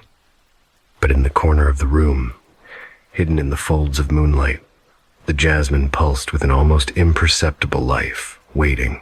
The bedroom smelled of jasmine, not the delicate scent of a garden in spring, but a heavy, almost viscous aroma that seemed to coat the air, cling to the walls, and settle into David's lungs. He tried to ignore it, focusing instead on the way Lily moved, delicate and trusting, unaware of the subtle danger he had so carefully orchestrated. He guided her to the bed, easing her down. "Relax," he whispered, though the words felt hollow even to his own ears. His heart thumped in a rhythm that was almost a warning. The sedative had begun its slow descent into her bloodstream. Yet something about her calm unnerved him. "Thank you for tonight," she said softly, eyes half-lidded, her voice like a melody, light and airy. David smiled, leaning down, careful not to betray his impatience. He reached for the glass he had prepared, intending to finish the ritual he had rehearsed countless times in his mind. Then she stood. David froze. She moved with a fluid grace, slow and deliberate, as if she had anticipated every step he intended to take. Her eyes caught his, but there was something in them, something that shouldn't have been there, something older, sharper, and completely predatory. "I'll just wash up," she said, a small smile playing on her lips. Her voice, soft and polite, did not betray the subtle power that simmered beneath it. David went to the bathroom, heart pounding, preparing the sedative in the glass, when he caught a whiff of the jasmine. He frowned, stepping closer to the window to open it, trying to let in some fresh air. The scent was almost nauseating now, metallic and sweet at once, like rot disguised as bloom. He returned to the bedroom. The glass sat on the nightstand. He lifted it, ready to pour, but Lily had returned. She was sitting upright on the bed, back straight, shoulders squared. Her expression had changed. That gentle innocence was gone. David blinked. "Lily, what?" She didn't answer. Instead, she smiled. A smile that seemed to curve impossibly. Predator's patience disguised as playfulness. The jasmine around the room seemed to lean toward her, petals quivering as if sensing the shift. David's stomach churned. Something was wrong. His mind struggled to rationalize it, but his instincts screamed a warning he refused to heed. He noticed the pot of jasmine beside the bed. A droplet of something dark had fallen from one of the flowers, forming a tiny pool on the polished wooden floor. Curious and unnervingly calm, he knelt to examine it. The substance was thick, almost sticky, and caught the dim light in an oily sheen. His hand reached out before his brain could intervene. Then he saw it. A single human tooth, nestled among the petals, sharp and white against the dark liquid. His fingers recoiled instinctively, a shiver running up his spine. Lily's voice came then, soft and melodic, yet carrying an edge that made the hairs on his neck stand on end. "Do you like it?" David stumbled backward, tripping over the edge of the bed. He tried to speak, but the words faltered in his throat. His body still carried the residual effects of the sedative, sluggish and uncooperative. The jasmine seemed to pulse, the petals undulating as if breathing. A faint rustle accompanied it, like whispered movement just out of reach. Something alive, crawling beneath the floral veil, coiled and patient. David's mind raced. It's the drug.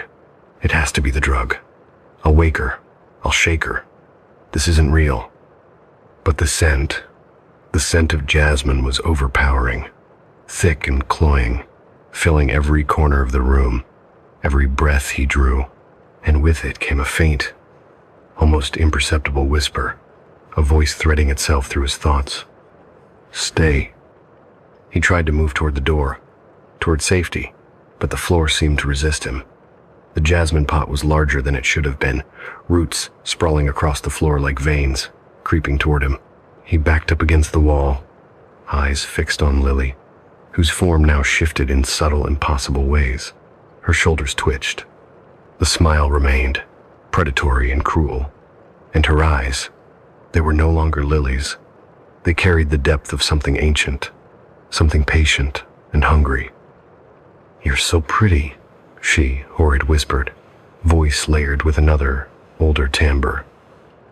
"I can taste the light in you." The roots of the jasmine twined around his ankles, slow at first, then with sudden, unyielding strength. He struggled, panic rising, but his body, dulled by the sedative, betrayed him. Every attempt to pull free only tightened the embrace of the living plant. David's hands clawed at the leaves, at the soil, at anything, but it was as if the room itself had conspired against him. The scent thickened, pressing against his mind, dredging up every regret, every lustful intention, every moment of selfish desire he had ever allowed. Above him, Lily. No. The succubus within her leaned forward, hair brushing against his cheek, lips close enough for him to feel her breath. "You are mine now." The voice coiled, blending innocence and ancient hunger. The sixth. "Thank you for your eyes. They shine so well." David screamed. The sound was muffled, swallowed by the jasmine that now filled the room. Vines crept along the walls, twisting and curling, reaching for his arms, his chest, constricting, binding, consuming. He thrashed, desperate. Every muscle burned, yet he could not break free. The sedative dulled his strength, but the jasmine's intent was sharper, inexorable. Hours, or perhaps minutes, passed. Time seemed meaningless as the room pulsed with life. David felt himself being drawn down into the dark soil beneath the pot, pulled toward the heart of the plant. Each breath he took was thick with the scent of jasmine, his lungs resisting the sweet rot that filled the air. And then silence. The morning news broke with the disappearance of David Carraway. Neighbors reported a strange, cloying aroma permeating the apartment lobby, carried into the street. They spoke of the intoxicating yet putrid scent, and of a faint, rhythmic whispering that drifted through the hallways at night. Authorities sealed the apartment. The scene revealed little. No signs of struggle, no evidence of foul play, only the lingering fragrance of night-blooming jasmine, faint droplets of dark liquid on the floor, and a single pot of the flowers perched near the window. Residents claimed that during the nights of the full moon, a soft moaning could be heard from within, followed by the rustle of leaves, as if someone or something was moving inside. A shadow would cross the curtains, too fleeting to identify, yet undeniably there. And inside the apartment, the succubus waited, patient and hungry, the jasmine's petals curling around the soil like a guardian and a jailer, ready to claim the next victim drawn by charm, desire, and the intoxicating allure of the night-blooming jasmine. By the time the police had left the sealed apartment, the scent of night-blooming jasmine lingered like a memory, too potent to forget. Neighbors whispered about David's disappearance, casting wary glances at the flower-filled windows. Yet no one dared approach too closely, especially after the strange, almost human murmurs that echoed on certain nights. Inside, the succubus moved with calculated precision. Lily's body, now fully a vessel, shifted between innocence and hunger, her motions fluid, predatory, controlled.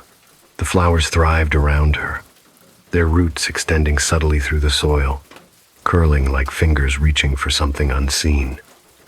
Each petal was heavy with the essence of the souls she had claimed, every bloom a container for a fragment of human life. The first victim, David, had provided the nourishment she needed. His eyes, bright and living, had been absorbed into the jasmine's core, feeding the ancient spirit residing within. Lily crouched beside the pot, fingertips tracing the petals, and whispered softly, "Soon, soon they will come." The succubus had been patient for centuries. She did not rush. Each victim was carefully chosen, each lure carefully set. But in David's case, the thrill of corruption, the innocence twisted into desire, had been intoxicating. She examined the pot. The soil seemed darker, richer than before, pulsing faintly under her touch.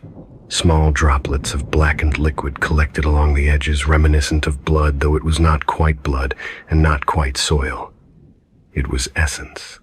Life compressed, folded, and stored within the roots and petals. Lily hummed, a soft note that vibrated through the room. It was a melody that had no origin, yet somehow everyone who heard it would remember it forever. It carried seduction and warning, pleasure and horror, promise and threat. The succubus was alive within the jasmine. Lily was merely the vessel. Outside the apartment, a journalist named Helena Voss had been tracking the story. She had heard about David's disappearance and the unusual floral phenomena reported by the building's residents. Skeptical but intrigued, she decided to investigate herself. Helena arrived at the lobby during the late afternoon. The door was sealed, warning tape crisscrossing the entrance.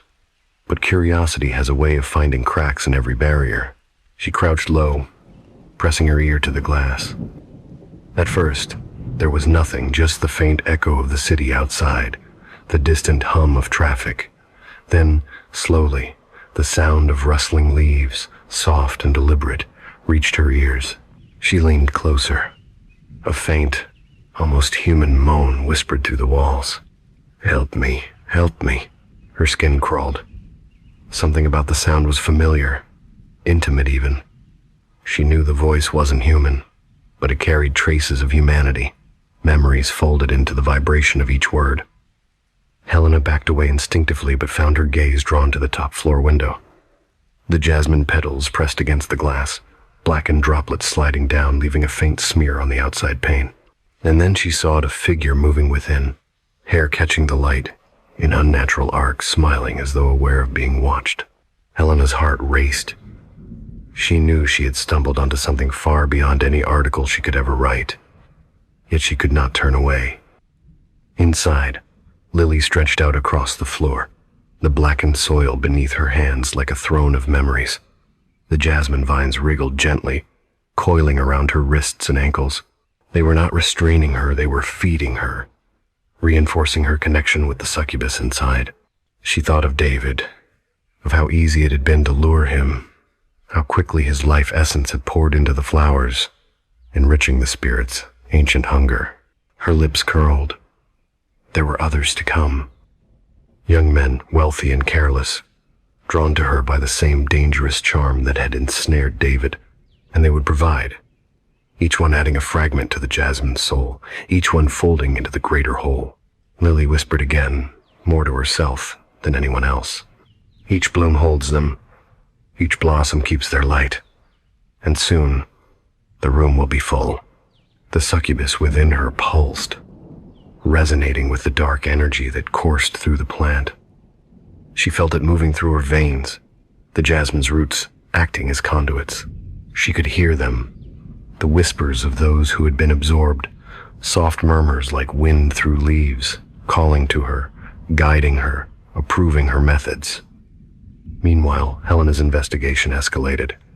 She found a way inside, through an emergency exit, her flashlight barely cutting through the heavy scent that now permeated the hallway. The jasmine aroma pressed against her, heady and cloying, almost intoxicating. Each step she took made the scent stronger, almost sweet, but with a metallic undertone that made her stomach twist. She reached the apartment door and paused. The rustling inside had grown louder. It was not wind. It was deliberate. She pressed her ear to the wood. "Another one comes," the voice whispered. "It is ready." Helena's breath caught.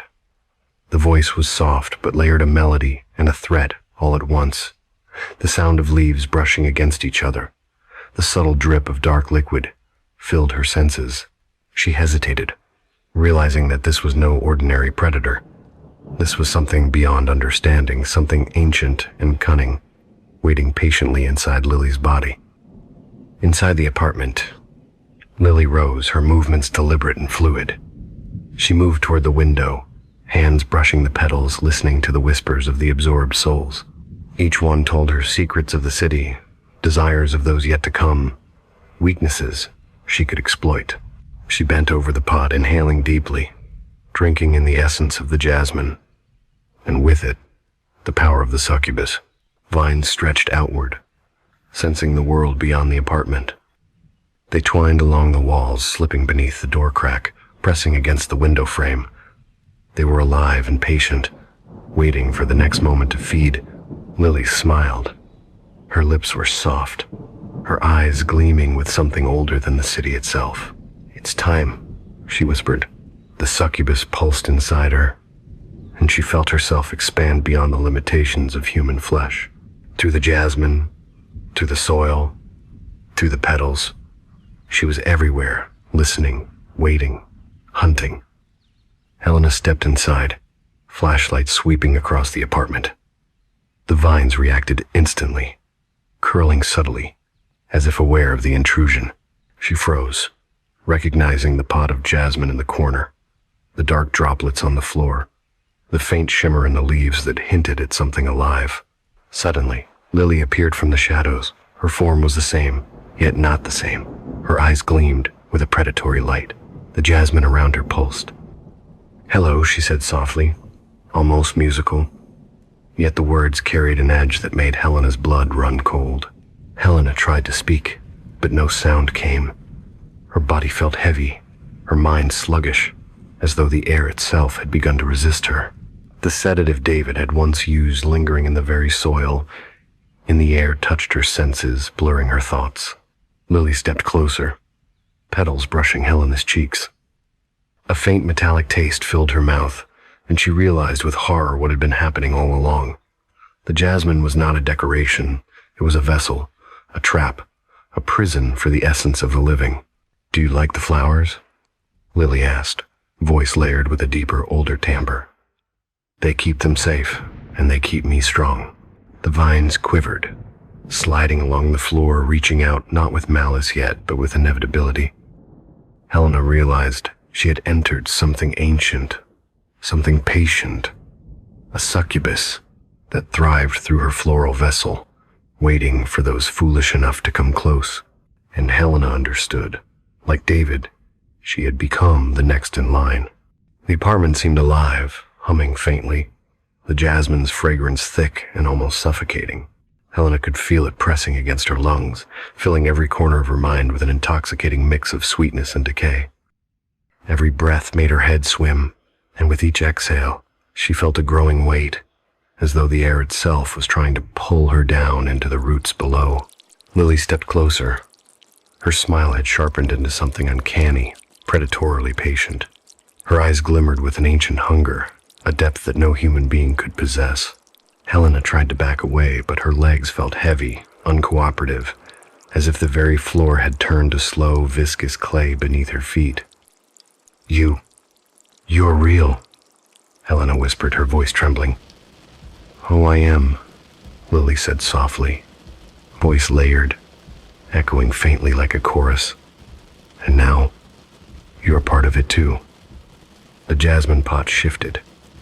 Vines quivered, stretching outward, curling along the floor, seeking. One vine brushed Helena's ankle, cold and impossibly strong. She froze. The plant's movement was deliberate, intelligent. It wasn't just a plant. It was a predator. The vines climbed higher, coiling around her legs, constricting. Helena struggled, but the more she resisted, the tighter they gripped. Leaves brushed her arms, pressing against her skin, cold and damp. The jasmine's scent became unbearable, thickening into something almost palpable, an invisible fog that clawed at her mind. "You tried to come too close," Lily whispered, tilting her head to see what lies beneath the petals. "But the flowers, they have memory. They remember everything, and everyone." Helena's vision blurred. She realized that the dark liquid that had dripped from the petals was not just moisture, it was essence, the stored life of those who had come before. She thought of David. She thought of the stories whispered by the neighbors. And now, it was her turn. The vines tightened. Helena's hands clawed at the air, at the floor, but her strength failed her. Her body felt heavy, drugged by some unseen residue in the room, perhaps absorbed through the air itself. "You are so bright." Lily's voice shifted, deeper, older, layered with countless others. "The succubus likes bright eyes. Thank you for bringing them. Thank you for letting us see you." A vine brushed against Helena's cheek, and she felt a faint pulse, like a heartbeat that was not her own. The pulse resonated through the floor, through the walls, through the jasmine itself. It was the succubus, the life force of all it had claimed, coalescing and reaching outward through the vessel that was Lily. Helena's vision darted to the flowers. The petals had begun to shimmer, faint veins glowing with an eerie internal light.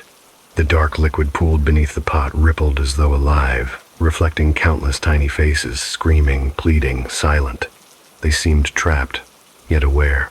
They were waiting, observing, feeding the energy that Lily now wielded. The succubus spoke through her vessel again. "Do you feel it? The weight of them? the hunger of the petals, the pulse of the roots. It's yours now, just for a moment. Helena's heart raced. Fear and fascination mingled in her veins. She realized there was no escape. Not yet. The jasmine's roots extended, climbing the walls, curling around furniture, making the room seem smaller, enclosing her. Lily's form blurred, shifting subtly, her movements no longer purely human. Her fingers elongated slightly, nails curving, brushing against the petals as she hovered above the floor. Her eyes glowed faintly in the dim light, reflecting the internal pulse of the plant's stored essence. The succubus spoke again, each word layered over the others, creating a cacophony that vibrated through Helena's skull. Do you know the cost of curiosity? The price of stepping too close to beauty? The toll is the vessel. The vessel takes, and it never forgets. Helena tried to scream. Her voice was muffled, swallowed by the dense scent of jasmine.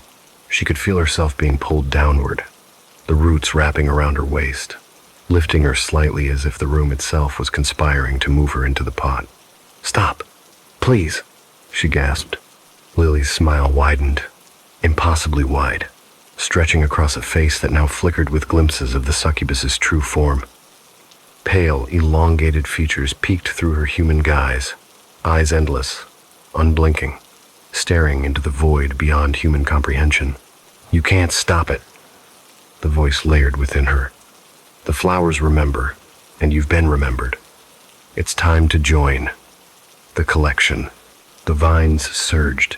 They were alive, pulsating with energy, binding Helena tighter. Every struggle only strengthened their grip. She could feel the essence of the succubus moving through them, flowing toward her, consuming her awareness, blurring the line between herself and the vessel that Lily had become. In the dim, flickering light of the apartment, the jasmine petals shook violently, releasing a sharp, almost metallic scent. A low hum filled the room, vibrating through Helena's bones. The succubus's energy was at full strength, pulsating, hungry, waiting for the final moment to claim her. Helena's vision tunneled. She saw faces in the petals, David, perhaps others before him, all silent witnesses to the harvest. Their eyes followed her, imploring, warning, yet powerless. And then Lily's voice, layered and ancient, whispered softly, "Relax. Let it take you. The pain is brief, the joining eternal." Helena's consciousness began to dissolve. She could feel herself slipping, her awareness folding into the soil, the roots, the petals. Her mind became a part of the jasmine, and yet she was aware. She could feel the succubus smiling through her, tasting her fear, absorbing her essence, folding it neatly into the growing mass of lives contained within the flowers. The room went still. The hum ceased. The petals quivered once, then settled. Helena's body slumped. The vines released her, curling back into the pot as if satisfied. Her eyes, open and glassy, reflected the shimmer of the jasmine petals, her essence now a part of the vessel. Her awareness folded into the ancient hunger within. Lily stood, human again in appearance, and looked down at the pot. One dark droplet fell from a petal onto the floor. The succubus whispered, faintly but undeniably, "Another bright one, safely harvested." The collection grows and waits. The apartment was silent. The jasmine bloomed, heavy and fragrant, as if nothing had occurred, but the air was thicker, heavier, and the faint pulse of lives stored within the roots and petals throbbed faintly, like a heartbeat that would never end. Outside, the city moved unaware, oblivious to the ancient hunger contained within a single apartment, where night-blooming jasmine bloomed eternally, waiting patiently for the next curious, unsuspecting soul. The city moved on. Life spilled across the streets like molten gold and asphalt, indifferent to the events of a single apartment where a succubus had woven another thread into her endless tapestry. The police had closed the case on David Carraway and, subsequently, on Helena Voss. Disappearances without bodies were frustratingly easy to dismiss as voluntary absences, accidents, or the consequences of risky lifestyles. In the end, the apartment was sealed and left undisturbed. Inside, the air remained heavy with jasmine. The blooms were perfectly open, white petals shimmering faintly in the muted light that filtered through the curtains. It was a living room that could have been picturesque, peaceful, even if one ignored the subtle quivers in the leaves and the faint black droplets that glistened in the corners of the pot. Lily moved through the apartment as though nothing had happened. She walked past the pot, her bare feet silent on the polished wooden floor. She inhaled deeply, the scent of night-blooming jasmine filling her lungs, a satisfaction blooming in her chest. With each breath, she felt the pulse of the absorbed lives, David, Helena, and all those before them, integrated into her being. She was whole, and yet, the succession of victims ensured the succubus would never be sated. The whispers of the absorbed souls had dulled, but they were still present, like a gentle current beneath the surface of consciousness. Some murmured regret, others panic, but all were silent in the face of inevitability. Their essence, once part of themselves, was now woven into the jasmine and Lily alike, feeding a hunger that could not be fully sated. She walked to the balcony. The city sprawled beneath her, oblivious. Below, a taxicab passed, its horn faintly honking in the distance. In another part of town, a young man laughed too loudly in a bar, unaware of the predatory gaze resting somewhere high above. Lily smiled faintly, her reflection in the glass catching her attention. The face staring back seemed human enough, innocent perhaps, but when her eyes shifted, a flicker of something ancient and hungry glimmered in the irises, betraying the truth beneath the human exterior. She was both predator and vessel. She had learned patience. She had learned subtlety. And she waited. The first weeks passed with eerie calm. There were rumors among the building's residents, subtle hints of movement at night, glimpses of shadows that did not belong to any living person, the faint aroma of jasmine wafting into the hallways. Some thought it was a prank. Others dismissed it as a product of imagination. Few dared to stay long enough in the corridors to investigate. Inside the apartment, Lily had settled into a routine. She maintained the flowers meticulously, trimming petals, nourishing the roots, and ensuring that the absorbed essences remained contained, coherent, stable. She could feel the personalities of David and Helena gently integrating into the collective memory, each life contributing to the subtle hum that thrummed in the air. It was both comforting and intoxicating. Yet, she knew patience was necessary. The succubus within her would not strike indiscriminately. There was strategy. Timing was everything. Each victim had to be drawn carefully, seduced not only by human charm but by the subtle pull of desire and curiosity. Every bloom that opened signaled readiness, a potential ensnarement waiting to be fulfilled. One night, under the light of a full moon, Lily noticed a shadow in the hallway below.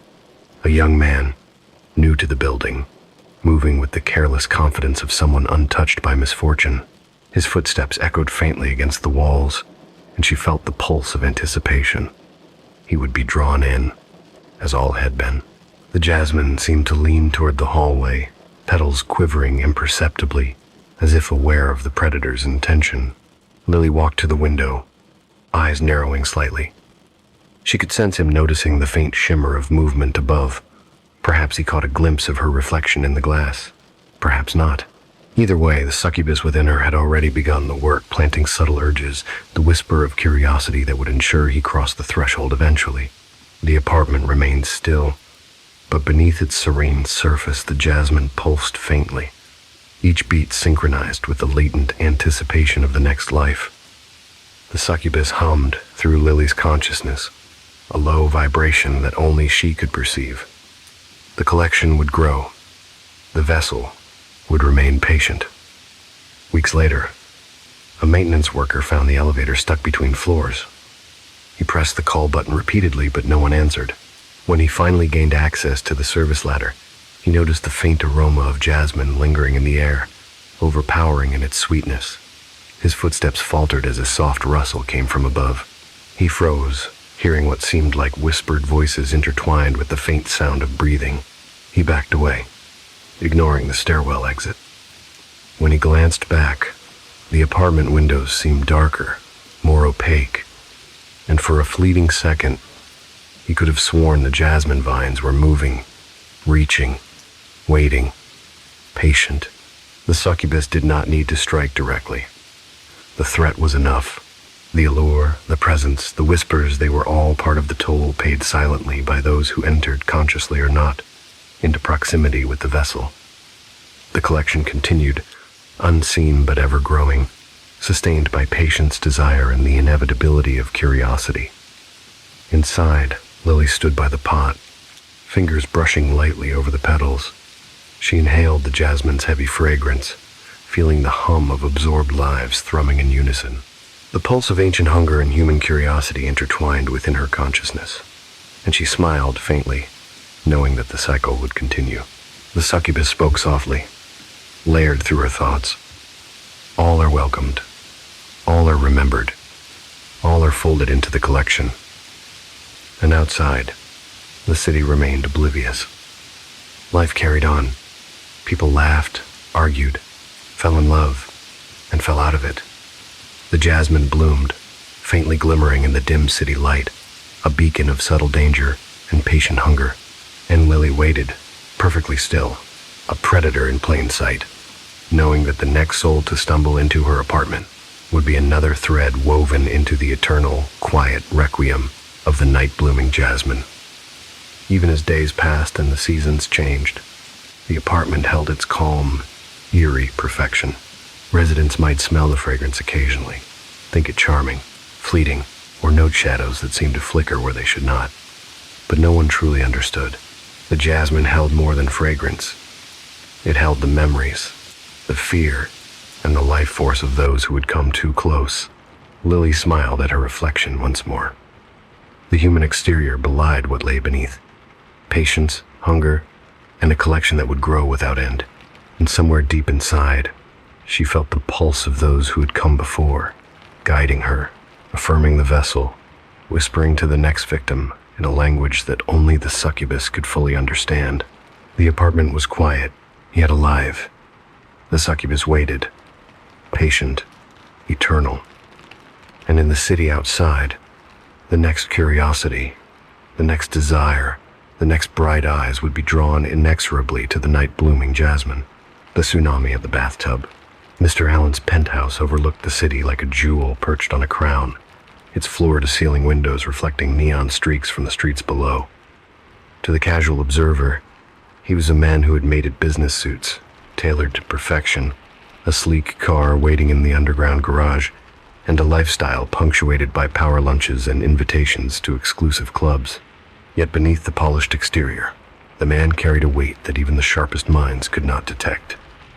It had started a year ago, on a night swallowed by fog and rain, when he had decided that his wife, Clarice, was nothing more than a barrier to his freedom and to the money that lay waiting in her life insurance policy. He had pushed her into the lake at the estate they owned on the outskirts of the city, a place so secluded that her screams had been lost to the wind and the pattering of rain. The police had concluded it was a tragic accident. But the truth? Mr. Allen could not escape it, no matter how much he reminded himself of the alibis he had created. Every time he closed his eyes, he saw her face, the wide eyes, the shock, the pleading that had turned to nothingness under the water. He tried to push the memory down, to focus on the bank statements, on the deals that had allowed him to pay off debts, on the image of himself as a clever man who had outwitted misfortune. Yet at night, in the quietest moments, guilt crept in like a cold draft, chilling his spine. Tonight, he sat in the dim light of his bathroom, the candles casting a trembling glow across the marble floor. The bath water hissed as steam rose from the spout, curling upward like ghostly fingers. He lowered himself into the hot water, hoping the heat would dissolve his tension, hoping the fog of steam would allow him to disappear into his own thoughts. "This is just water," he muttered to himself. "Just hot water. Nothing else." But the steam did not hide the feeling that someone or something was watching him. Every bubble that burst along the surface of the water sounded like a whisper, every ripple a warning. His reflection in the bathroom mirror seemed sharper than usual, the eyes staring back from the glass filled with suspicion, with a knowledge that was not entirely his own. He submerged his hands, letting them glide through the water, A shiver ran down his spine despite the warmth, and he whispered, almost apologetically, "It was just an accident. She was too controlling. She left me no choice." The mirror fogged as he exhaled, breathing steam into the room. He tried to lose himself in the mist, but the water, the shadows, and the faint aroma of his wife's lingering perfume, or was it his imagination, clung to the air. It felt alive, moving around him. And somewhere beneath the surface he thought he felt a brush, a touch that made the skin along his arms crawl. He told himself it was nerves, the punishment of guilt manifesting physically. Yet deep down, he knew better. The past has a way of clawing forward, and Alan was about to learn that some debts could not be paid in money alone. The bathroom was a haze of steam, thick and curling, filling every corner and softening the edges of reality. Alan leaned back in the bathtub, letting the hot water lap against his shoulders, trying to soothe the gnawing ache of his conscience. The tiles, slick and cold beneath his elbows, seemed to hum faintly with a memory of the night he had taken Clarice's life. Every droplet of condensation on the mirror reflected not only his face, but the shadow of her expression, her wide, disbelieving eyes carved into his mind like a permanent stain. "It's just an accident," he whispered again, voice trembling despite his efforts to sound rational. "You can't punish me forever, can you?" The words barely left his lips when he caught movement beneath the water. A chill, stark, and unnatural, brushed across his ankles. He pulled his legs closer, scanning the surface.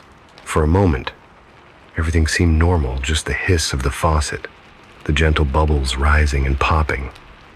But then he felt it again, a subtle tug, like the water had weight beyond the ordinary. "Must be just imagination," he muttered, but his heart was hammering. The warmth of the bath no longer comforted him. It felt deceptive, a trap concealing what he most feared. He rested his head against the marble edge, letting his eyes drift shut. Memories surfaced unbidden. The way she had laughed, the moment she had looked at him with that intimate trust, the way her hand had slipped in his as she had leaned into him, and then the fall, the cold shock of water, the panic, the helplessness. His chest tightened as the guilt pressed down on him, a physical weight that hot water could not dissolve. He spoke to himself again, a litany meant to absolve, meant to persuade. She deserved it. She was selfish. She controlled everything. I did what I had to do. The air thickened around him. Steam curled unnaturally, forming vague shapes that seemed to watch him, silently accusatory. He blinked, and for a brief instant, he thought he saw her face in the fog, pale, eyes wide, lips curled in the faintest, chilling smile. He flinched, splashing water over his forearms. Stop it," he muttered, gripping the edge of the tub. "It's just steam, just water, nothing else." But the water responded. A small ripple, subtle yet deliberate, ran across the surface, then another, and another.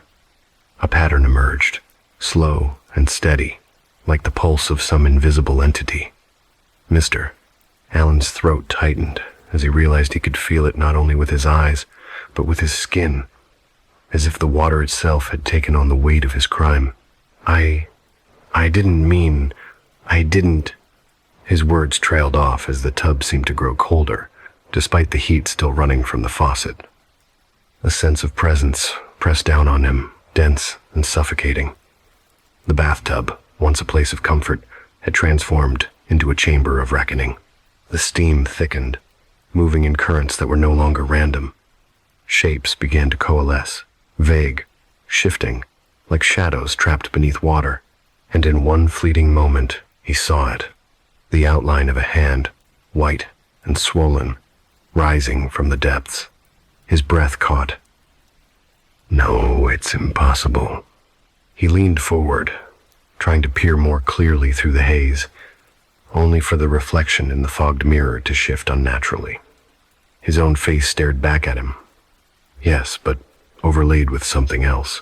A ghostly visage, sallow and bruised, eyes wide with accusation, lips twisted into a metallic rasp of a laugh. "Clarice," No, this isn't real, he gasped, scrambling to sit upright. But the water tugged at his legs again, pulling in ways that defied logic. Panic rose like bile in his throat. I didn't mean. It was an accident. The steam itself seemed to thicken, forming an almost solid veil around him. Voices whispered, faint and distant at first, growing louder, closer. You took, you stole, you lied. The words wrapped around him like wet cloth, chilling him to the bone. Mr. Allen's hands clawed at the bathtub's edge, at the floor, at the mirror, anywhere he could find purchase. But the water had weight now. The air had substance. Every breath was a struggle, a reminder that no amount of distance could separate him from the consequences of that night. He sank lower into the water, trying to hide, to shrink away from the confrontation he could not escape. The whispers continued, blending with the hiss of the faucet and the pop of the rising bubbles. Justice. Justice. Justice.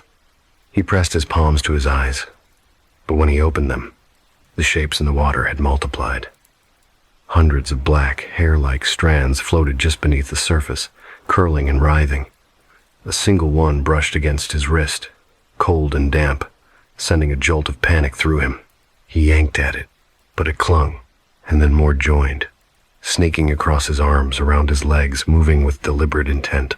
The whispers became laughter, metallic and hollow, echoing off the tiles. You thought you could escape.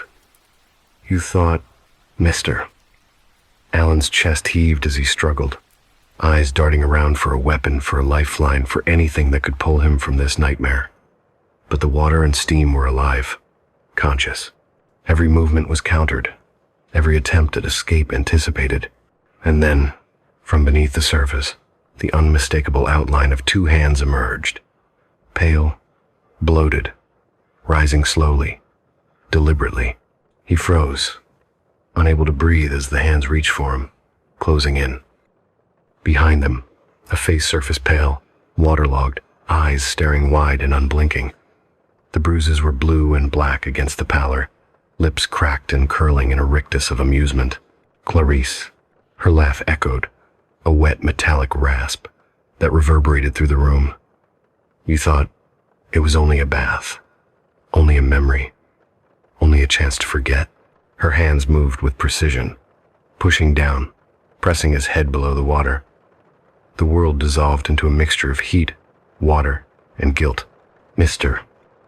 Allen's screams were muffled by the bath, absorbed into the steam, swallowed by the echo of the past. The water churned violently, the black strands twisting and coiling, binding him. The tub, once small and safe, had transformed into a vessel of retribution, a tsunami contained in ceramic. As he struggled, vision narrowing, thoughts spinning, he realized that this was not just punishment, it was reckoning. Every moment he had tried to rationalize his crime, every lie he had told himself, every calculation to avoid consequence, it all ended here, beneath the surface, in the steaming, whispering, living water. And then, silence. The water stilled.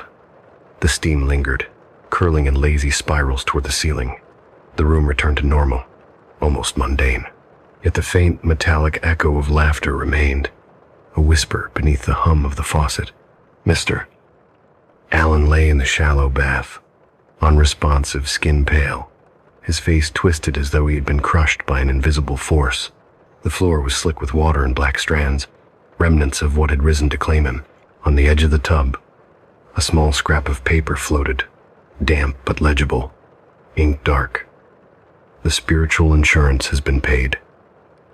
Outside, the city continued, oblivious. Neighbors might hear a muted thump, a faint gasp, but no one would dare investigate.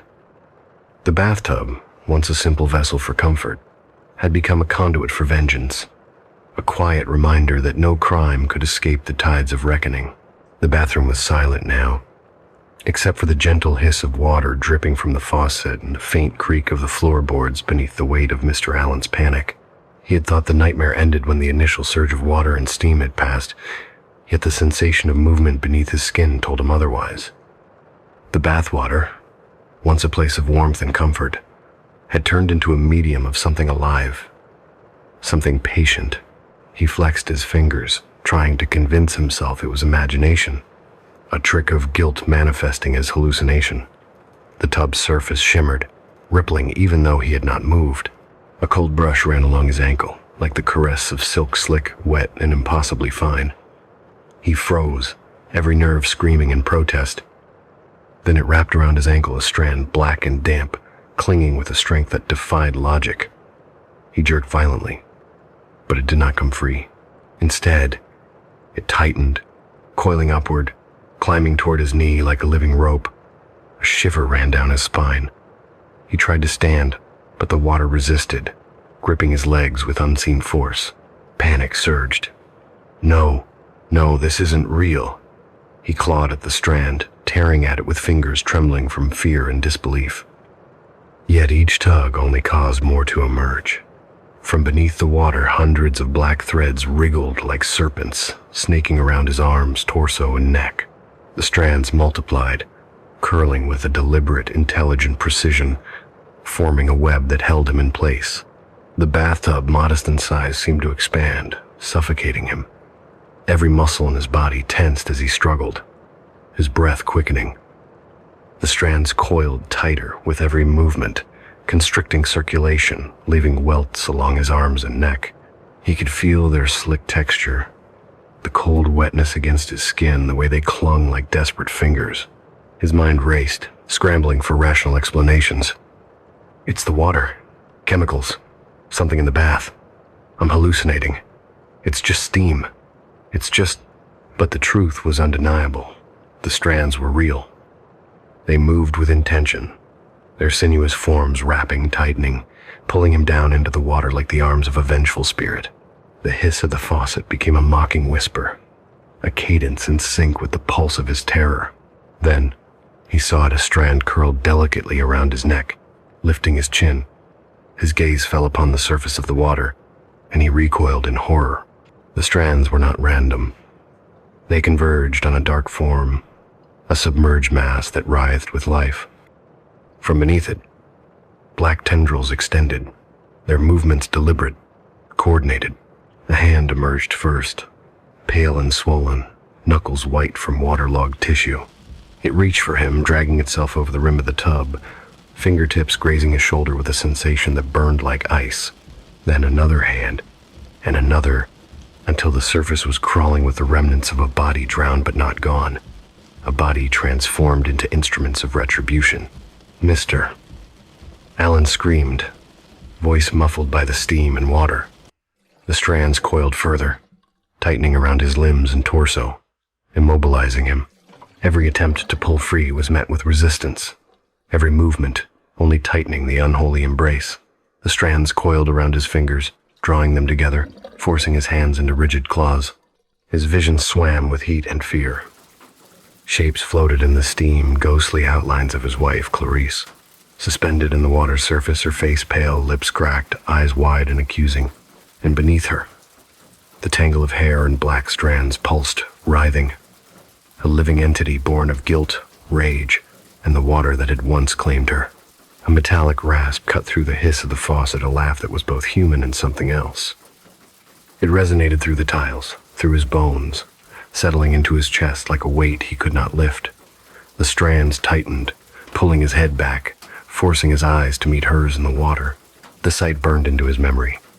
Swollen eyes, bruised skin, lips cracked but forming the faintest smirk of vindication. He tried to speak, to apologize, to beg for release, but the strands pulled tight, pressing against his chest and throat. Breaths came in ragged bursts, the water now cold and unyielding despite the heat that had once enveloped him. Panic surged with each heartbeat, each beat met by the unrelenting pull of the strands that seemed to grow stronger with fear. Then, faintly at first, a whisper drifted through the water and steam, curling into his ears, low and chilling. You thought you could escape. You thought you were free. The strands tightened further, winding around his torso, legs, and neck, constricting, immobilizing, drawing him down. He flailed, splashed, and gasped, but no matter how much he struggled, The strands held him with an intelligence that was inhuman. The water churned, black filaments curling over the surface, gripping him like the arms of the drowned themselves. Mr. Allen's mind raced, a chaotic torrent of fear, guilt, and desperation. Each thought, each memory of his crime, fueled the strand's strength. They were an extension of the vengeance he had never escaped, a living manifestation of the life he had taken and the guilt he had tried to bury. And then the face appeared fully above the water. Clarice. Her eyes, wide and empty, held nothing but cold retribution. Her lips parted, letting out a laugh, metallic, wet, echoing against the tiles. The strand surged, lifting his shoulders from the water, forcing his head back, his vision spinning as the black filaments twisted around him. For the first time, Mr. Allen truly understood the depth of his punishment. It was not the law, nor the police, nor public opinion that had come for him. It was her presence, her essence, bound to the water, the strands, and the bath itself. Justice had taken a physical form, patient and inexorable, and as the strands coiled tighter, dragging him beneath the surface of the water in defiance of reason and heat, Mr. Allen knew, with clarity and terror, that there would be no escape. The bathtub, the vessel of his sin, had become the conduit for judgment, a tsunami contained within its porcelain walls. Every second stretched into eternity as the strands tightened, every gasp for air swallowed by the pull of her presence. The water rose in power, movement, intent, as if alive. His vision narrowed, the room spinning, reflections of pale hands reaching for him from the water, overlaid by the ghostly outline of her face. The metallic rasp of laughter lingered, echoing in his mind as consciousness faltered. Mr. Allen's struggles slowed, body pressed against the unforgiving strands, limbs bound. The water around him still, the steam curling in lazy spirals, hiding the violence beneath. Silence settled over the bathroom, except for the faint sound of water dripping and the distant echo of that metallic laugh, fading but never truly gone. The strands rested, coiled, patient, and alive. And somewhere in the water, the presence of Clarice lingered, victorious, watching, waiting for the inevitable return of consciousness to realize that the debt had been paid. The bathroom had transformed into a place no longer recognizable as a sanctuary. The warm, scented steam that had promised comfort now clung to the air like a suffocating shroud heavy with dread. Mr. Allen was trapped in the bathtub, the black strands of hair curling around his limbs, coiling and tightening with a sentience that defied explanation. Every move he made, every flinch or flail, was anticipated, countered by the relentless grip of those living threads. He felt the strands inching higher along his arms, crawling over his shoulders and down his chest, as if the very water sought to claim him entirely. His heart raced in terror, each beat echoed by the rhythmic, wet whispering of the strands as they tightened. A metallic rasp reverberated across the tiled walls, an eerie laugh, cruel and hollow, carrying a weight of vengeance that pressed against his skull. Mr. Allen tried to speak, choking out an apology, a plea, a prayer. I'm sorry. I didn't mean. The words faltered and drowned in the thickening air, swallowed by the hiss of water and the oppressive steam. His body convulsed as he struggled, but the strands were no longer passive. They writhed, tightening around his throat, arms and legs with mechanical precision, as if the water itself had grown into a predator, an extension of Clarice's wrath. Then came the hands. They rose slowly from beneath the surface, bloated and pale, ghostly yet flesh-like, stretching toward him with unnatural patience. The first hand grasped his ankle, then another clamped around his wrist, pulling, binding, forcing him into submission. Mr. Allen's eyes darted toward the source, and the sight stole his breath. Clarice's face emerged from the water, swollen and discolored from its time beneath, yet her eyes burned with a supernatural focus. They held no anger, no sorrow, only an absolute patient judgment. Her lips, cracked and bruised, curled into a metallic rasp of a smile, and as she exhaled, a whisper echoed from her mouth, chilling and dry. You were the sixth, the one I could not forgive, until now. The strands of hair surged with renewed intensity, coiling around his chest and arms, pressing into his skin, their wet touch biting and constricting. Mister. Alan tried to thrash, to wrench free, but the water resisted. It churned violently, rising over the edge of the bathtub, carrying with it the spectral tendrils, the hands, and the vengeful presence of Clarice herself. I didn't. It was an accident, he screamed, voice muffled by the rising water. But the strands tightened further, drawing him down, binding him like ropes of living darkness.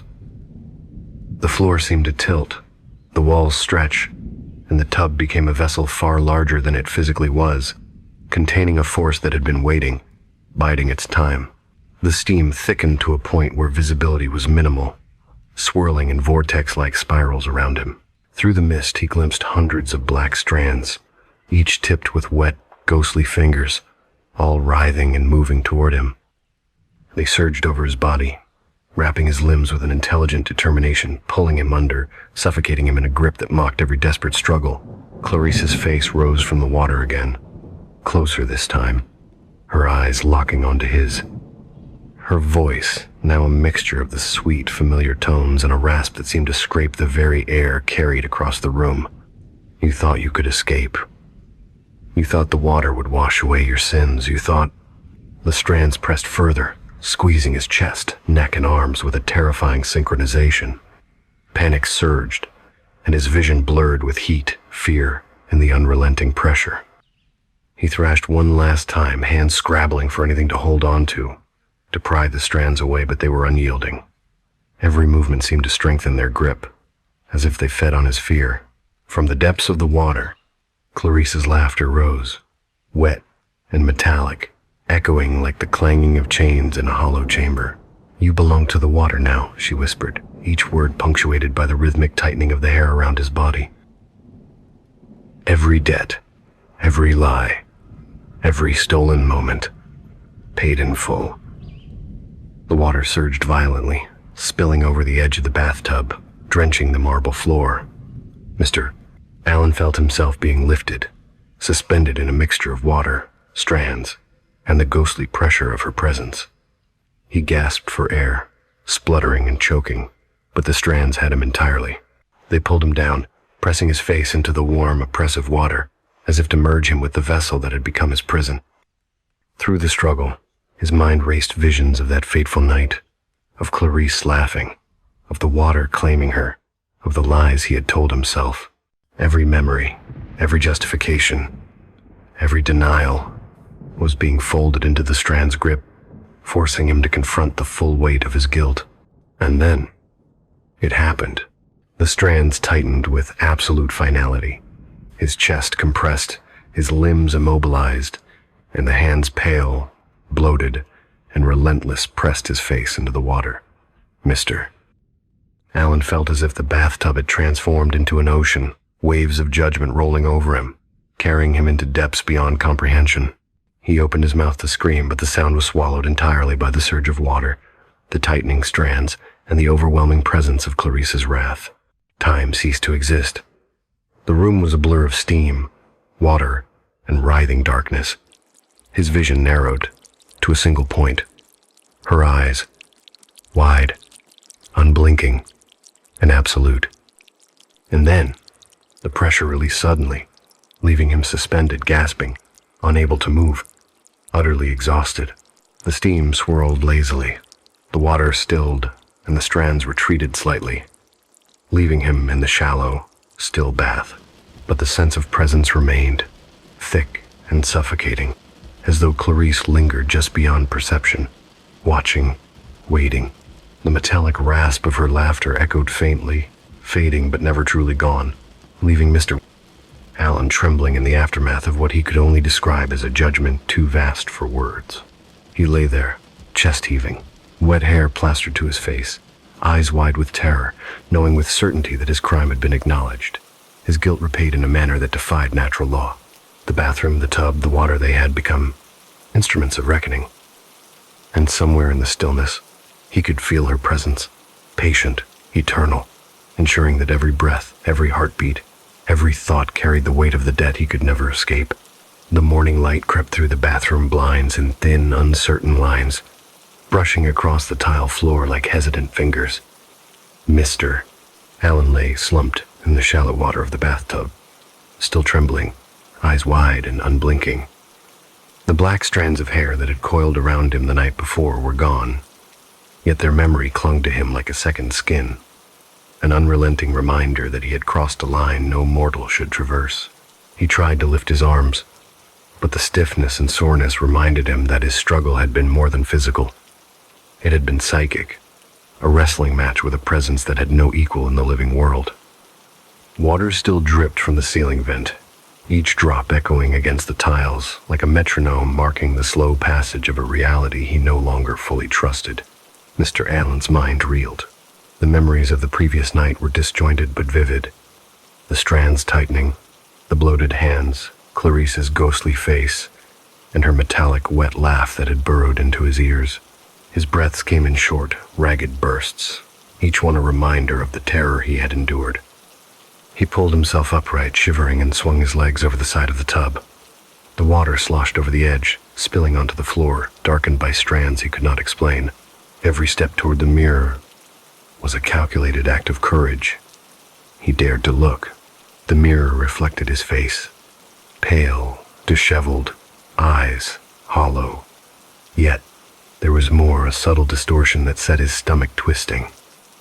The corners of his mouth quivered involuntarily, as if a weight pressed against the muscles there, tugging, testing him. And in the faint reflection behind him, he thought he saw a shadow, linger a shape he could not define, a presence that hovered without substance, yet undeniable in its insistence. Shaking, he reached for a towel, wrapping it around his shoulders like armor, but the room felt charged, vibrating with residual energy. Each droplet of water that fell to the tile seemed heavier than it should. Each whisper of steam carried the faint echo of laughter, and somewhere beneath it all, the metallic rasp persisted, soft yet relentless. He moved cautiously to the bathtub's edge, peering at the water. The surface was calm, shallow, almost innocuous, but he could still sense it. The memory of the strands curling, tightening, and constricting lingered, alive in the recesses of his mind. He could still feel them pressing against his skin, the invisible fingers of retribution curling around his very soul. Mr. Allen staggered out of the bathroom, slipping on the wet tiles once before catching himself. He padded through the apartment in silence, each creak of the floorboards sounding amplified, like a chorus, echoing judgment back at him. The city beyond the windows was waking, oblivious to the horrors that had transpired in this small enclosed space. Cars honked, people spoke, and the world moved on, indifferent to the reckoning he had survived. But he knew it had not ended. It could never end. The water had claimed a debt, and debts of this nature, he realized with sinking dread, are never fully paid. Every shadow in the corners of his apartment, every reflective surface, every ripple in a puddle could hide her presence, waiting, patient.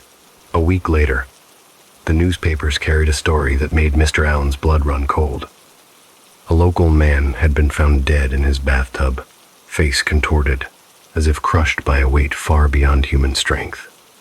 The water was shallow, the body small in comparison to the usual scale of drowning. The cause of death, heart failure. But the photographs, grainy and official, showed the unmistakable marks of constriction along the chest and neck, lines that were far too precise, too deliberate to be natural. Mr. Allen did not call the authorities. He did not question the coincidence. He had learned that logic had no bearing here, that reasoning was irrelevant in the presence of forces that defied the world of the living. That night, he returned to the bathroom.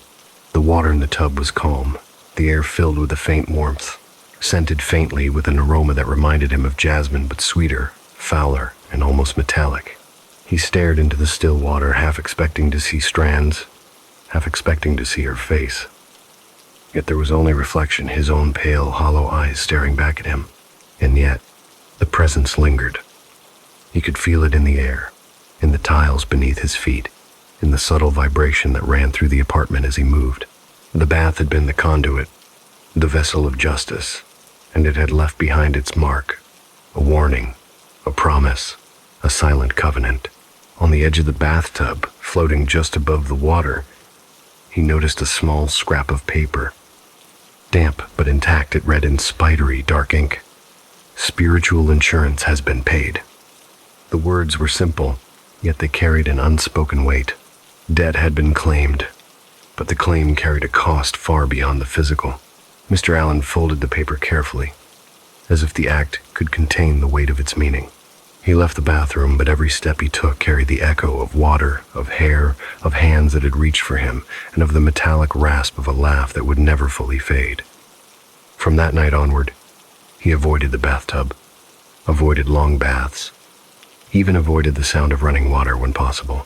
Yet in quiet moments when the apartment was still, he would hear the faintest splash, the softest hiss of movement beneath the surface, and he would remember. He would remember that the water was patient, the strands deliberate, and that some debts are never truly erased, they only wait. And somewhere in the shadows of the bathroom, in the stillness between breaths, Clarice's presence lingered, eternal and watchful. The tsunami had passed, leaving the surface calm, but the currents beneath were ceaseless, carrying with them a reminder. No crime, no matter how cleverly concealed, can escape the reckoning of the soul it touches. The bathroom was quiet, but Mr. Allen knew better. He knew that beneath the tiles, beneath the porcelain, beneath the thin veneer of normalcy, the water waited, and so did she. The loop of the anonymous. Ethan, a senior university student, had always been careful with his money. So when he stumbled upon a second-hand laptop online for a suspiciously low price, he couldn't resist.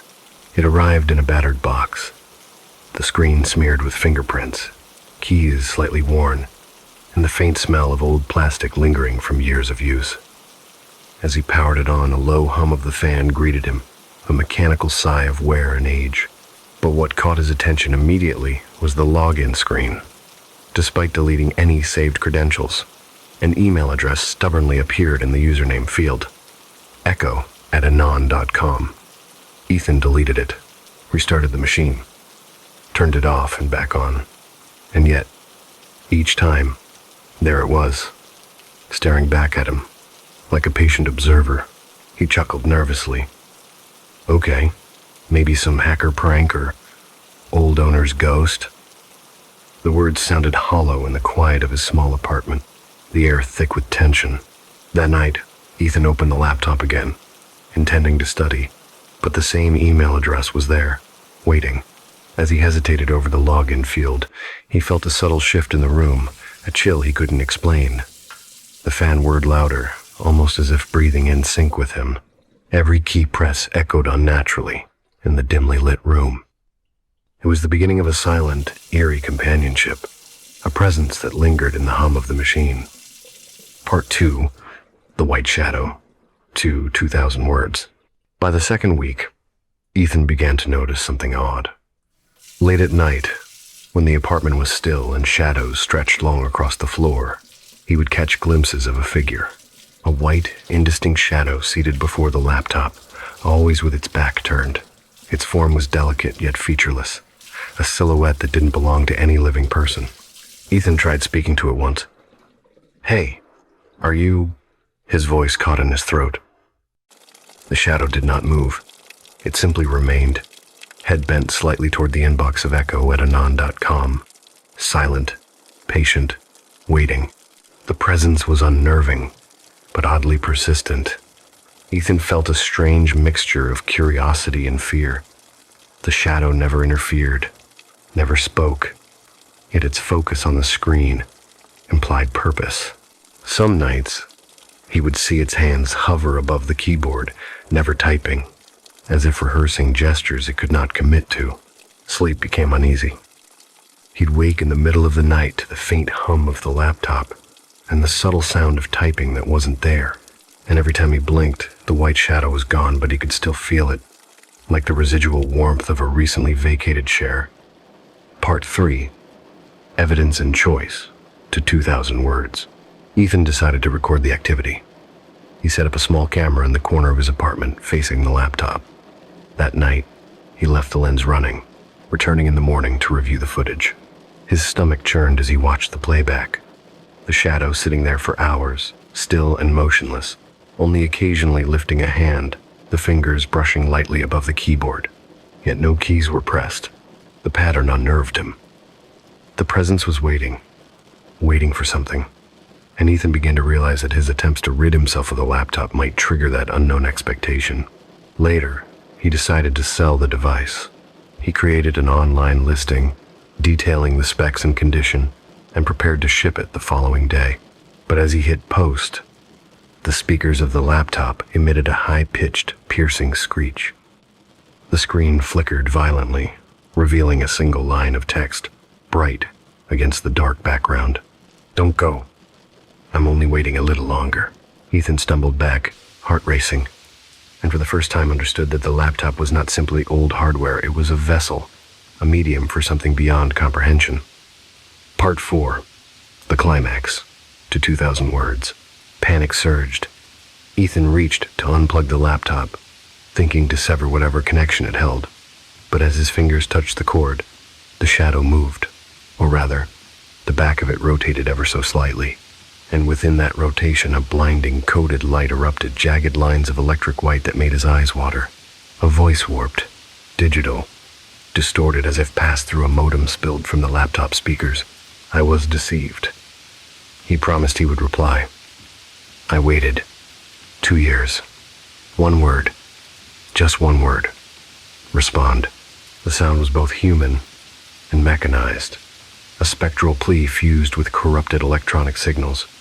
Ethan's hands recoiled as the laptop emitted a sudden electric spark. Pain lanced through his fingers. The hairs on his arms stood on end. The white shadow seemed to vibrate in tandem with the voice, the air thick with a static charge that made every hair on his body bristle. Frozen in fear, Ethan realized that the entity was not seeking harm, it was seeking closure. Its existence had been trapped, waiting, encoding itself into the loops of electronic memory and corrupted signals, haunted by the unkept promise of another. With shaking hands, he turned the laptop screen toward him, scanning the old emails in the inbox. There it was, a long-forgotten thread between the previous owner and a lover, abruptly ending, full of unanswered questions. Ethan reached for a pen and piece of paper tucked beneath the keyboard, retrieving a small, folded note that had somehow slipped between the battery and the casing. The words were stark, cold, dismissive. A farewell from the previous owner's lover, written years ago. And suddenly, Ethan understood the task before him. The shadow, the voice, the loops, they were all waiting for an acknowledgement, a final communication to release the trapped spirit. Part V. The resolution. To 2,000 words. It was 3 o'clock in the morning when Ethan composed the email, hands trembling. He typed slowly. "He has chosen another. Forgive him and let him go." The cursor hovered, blinking like a heartbeat, until he finally pressed enter. Immediately, the laptop screen flickered, the harsh static subsiding, the high-pitched whine disappearing. The email account echo@anon.com no longer appeared on the login screen. The white shadow that had haunted him for weeks dissolved into the thin hum of the laptop fan, leaving the device as inert and ordinary as any used computer. Yet, even after the laptop returned to normal function, Ethan noticed a small, persistent reminder. An unread email sat in his personal inbox. He could not delete it. The subject line was blank. The sender was unknown. The body contained a single line. "Thank you." He exhaled slowly, a shiver running down his spine. He had fulfilled the request, bridged the gap between worlds, and yet the message persisted, a lingering echo, a reminder that some connections, once formed, cannot be fully erased. Ethan placed the laptop on his desk, its screen dark, its hum ordinary. Outside, the city slept, indifferent, and in the quiet of his apartment, the faintest hum of electricity whispered, as if the spirit freed, yet eternal, was content to linger just beyond perception. He turned away from the desk, glancing once more at the screen. Nothing stirred, but Ethan knew better. Some loops, once started, leave traces that the mind never forgets. The room was silent, yet alive with memory. A looping echo that would haunt him not with fear, but with awareness that some souls, trapped within circuits and signals, only wait for someone to listen. And somewhere, just beyond the reach of the ordinary, the anonymous watched, patient, at last at peace. The following nights were different. Ethan began noticing it the moment the room grew dark, the only light coming from the faint glow of the laptop screen. A figure appeared, a pale, amorphous silhouette seated before the laptop. It always faced the screen, back turned to him, unmoving, patient. The shape was not entirely human. It had the contours of a person, but its edges wavered, blurry, almost like steam caught in a draft. Ethan's first instinct was disbelief. "It's just my imagination," he murmured, voice trembling in the stillness. Yet, no matter how he blinked, rubbed his eyes, or looked away, the shadow remained, watching, waiting. He tried to interact. "Hey, are you—" The words died in his throat as he realized the figure did not respond. Not a movement, not a blink, nothing. It simply sat, hands sometimes hovering over the keyboard but never pressing a key. The email account echo at anon. Calm glowed softly in the monitor, the cursor blinking in steady rhythm. Over the next few nights, the pattern continued. Ethan would leave the room, return, and the shadow would be in the same position, staring at the inbox as if expecting something. He began documenting it, keeping notes of when it appeared, how long it remained, the faint movements of its hands. It did not sleep. It did not eat. It did not speak. It merely waited, haunting the edge of his perception. The air in the apartment grew thick with unease. Ethan would hear faint whispers, the soft clicking of keys that weren't being pressed, the low hum of electricity carrying an undertone of voice.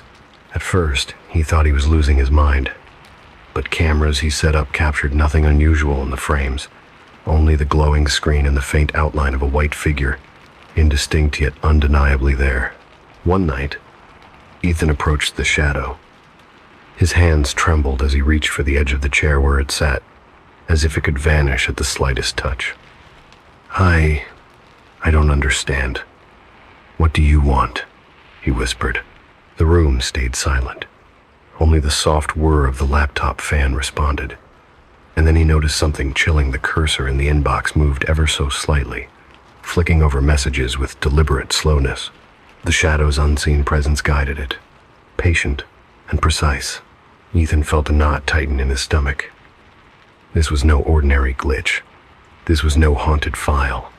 The shadow, the email, the laptop, they were connected. He wasn't observing a haunted machine. He was sharing space with something, waiting for a resolution, for a message, for someone to notice. Sleep became harder. Each night he would lie awake, hearing the subtle click of keys that weren't pressed, feeling the room grow heavier as the shadow sat, waiting. He realized the presence wasn't malicious. It wasn't trying to harm him, but it demanded acknowledgement. Its patience was infinite, its gaze unseen but felt, and Ethan understood that ignoring it would only prolong the waiting. Every morning he awoke with the sense that someone or something had been present, silent, watching, waiting. The white shadow was no longer a figment. It was a companion of dread, a constant in the nights that Ethan could neither avoid nor understand. And slowly he began to comprehend that the laptop had become more than a device. It had become a vessel, a liminal space between the living and the trapped, and he was at the center of it. Ethan knew he couldn't ignore the shadow any longer. The presence that had been silently observing him through the laptop was no longer a curiosity, it was a responsibility. He needed proof, some way to understand what he was dealing with, even if it terrified him. He set up a small camera in the corner of his room, angled carefully toward the laptop. Every night he would leave it running, stepping back into the shadows of his apartment to avoid disturbing whatever force lingered. The first playback was unsettling. Hours passed on the screen with the shadow motionless, except for subtle shifts, the faintest lifting of hands that hovered above the keyboard. Nothing typed, nothing clicked, yet the sense of purpose was undeniable. Ethan noticed patterns he hadn't before. The shadow always appeared after midnight. It seemed drawn to certain messages in the inbox, hovering longer over some emails than others. Occasionally, the cursor flickered, as if acknowledging the presence without typing a single word. The evidence was there, silent and patient, but it carried a weight he couldn't yet decipher. The more he observed, the more he realized that the shadow was not trying to harm him. Its persistence was not malevolent, it was longing, trapped within the loops of the laptop's memory, waiting for something that never came, and the urgency in its stillness, the subtle insistence of the blinking cursor, pressed on Ethan's conscience. By the following week, he decided that the only way to free himself, and perhaps the shadow, was to remove the laptop entirely. He listed it for sale online, hoping that sending it away might resolve the haunting. But as soon as he pressed post on the listing, the speakers erupted. A high-pitched, piercing screech tore through the room, sharp enough to make him wince. The laptop screen flickered violently, and a single line of text appeared, stark and unwavering. "Don't go. I'm only waiting a little longer." Ethan stumbled back, heart pounding, staring at the screen as the words pulsed in sync with the screeching tone. He felt a chill crawl up his spine, a realization sinking into his gut. The laptop was no longer a simple machine. It had become a medium, a vessel for a presence that demanded attention. He debated unplugging it, thinking that cutting the power might sever the connection. But even as his fingers brushed the cord, a strange sensation coursed through him, a low vibration in the air, like static electricity mingled with a heartbeat. The shadow stirred, subtle movement in its amorphous form, the faint glow of the screen reflecting against its blurred edges. Ethan realized then that whatever this presence was, it needed closure. It wasn't merely haunting him, it was waiting for acknowledgement, for someone to bridge the gap between the past and the present, to give a final word to a story left incomplete. He sat back, trembling, staring at the laptop. Somewhere, in the faint hum of the fan and the subtle vibration of the room, he felt the patience of the trapped spirit, suspended between the living and the forgotten. He made his decision. He would not ignore it. He would not abandon the loop. Whatever this was, whatever it needed, he would face it. And so, with trembling hands and a deep breath, Ethan prepared to respond, to bridge the gap, and to confront the waiting presence that had made his nights restless and his mind uneasy. Ethan's heart hammered in his chest as he reached for the laptop's power cord, intending to finally sever the connection. The air around him seemed to thrum, vibrating with an energy that was almost tactile. The shadow, ethereal, flickering, impossible to fully define, shifted slightly, as if aware of his intention. Suddenly, the back of the figure turned just enough, and a blinding coded light erupted from its form. It was jagged, almost geometric in its intensity, searing against Ethan's vision. He recoiled, hands shaking, eyes watering. And then the voice came, distorted, warped by the hum of electronics, like it had been funneled through decades-old modems and corrupted circuits. "I was deceived." He promised he would reply. I waited. 2 years. One word. Just one word. Respond. The sound was both human and impossibly digital, a spectral plea fused with broken mechanical resonance. Ethan staggered back, a twinge of electric pain shooting through his fingers as the laptop emitted a sudden spark. His hair stood on end. Goosebumps rippled across his arms. The room felt charged, alive, and unnervingly conscious of his every move. The shadow vibrated subtly, echoing the cadence of the voice, and the blinking cursor in the inbox began to flicker with urgent rhythm. The presence was no longer passive. It demanded acknowledgement. It was desperate but not angry. The entity sought closure, not vengeance. Ethan's mind raced. The previous owner's emails were still in the inbox, unresolved threads ending abruptly. Somewhere between the typed words and the unsent replies, a story had been left unfinished. And the shadow, this trapped, patient figure, had waited all this time for a single human to notice, to respond. Hands trembling, Ethan reached beneath the keyboard and retrieved a folded note, wedged between the battery and the casing. The paper was yellowed and brittle, the ink faded but legible. A farewell message from the previous owner's lover, cold, abrupt, dismissive. He read the words aloud, voice quivering. "I can't wait forever. I'm done. A shiver ran down his spine. This note had been the trigger for the laptop's strange behavior. The origin of the shadow's weight. The entity had been tethered, encoding itself into the machine, trapped in a liminal space between the digital and the spiritual. It was caught in a loop, waiting for someone to bridge the final gap. Ethan swallowed hard. He opened the laptop and typed slowly, deliberately. He has chosen another. Forgive him and let him go. The moment he pressed enter, the screen flickered violently, static crackling across the display. Then, as abruptly as it had begun, everything went silent. The high-pitched screeching ceased. The glow of the screen softened, and the shadow white, wavering, impossible, dissolved into the still hum of the fan. The laptop was just a laptop again. Ordinary, inert, mundane. Ethan sank into his chair, hands trembling, chest heaving. He felt the weight of the weeks, the nights of unease, the whispers, the inexplicable presence lift slightly, though the memory of it lingered, vivid and haunting. The entity had been heard. The loop had been acknowledged. But even as he exhaled, relief mingled with an unsettling realization. Some connections, once formed, leave traces. The echo of what had transpired could not be erased. He knew, instinctively, that the shadow's presence had left a mark, subtle and persistent, that he would carry forever. The room was quiet. The city outside slept, and in the hum of the laptop fan, Ethan could almost sense it, a lingering awareness, content, patient, finally at peace. It was 3 o'clock in the morning when Ethan finally sat down to compose the message. His hands were still trembling from the intensity of the previous night, and his mind buzzed with the afterimage of the white shadow, flickering in the corner of his vision even though it was gone. The apartment was silent, save for the low hum of the laptop fan and the faint creak of the building settling. Ethan opened a new email addressed to echo@anon.com. He paused, staring at the cursor, blinking patiently in the empty message field.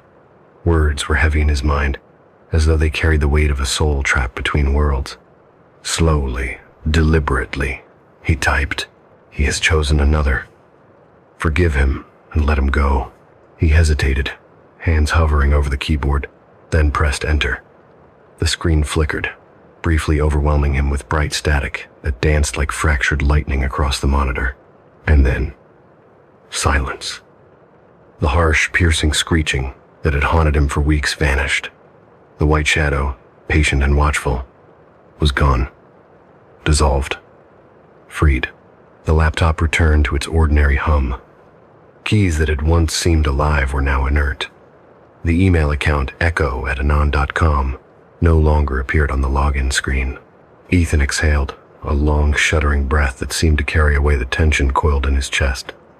The presence had been acknowledged, the loop finally broken.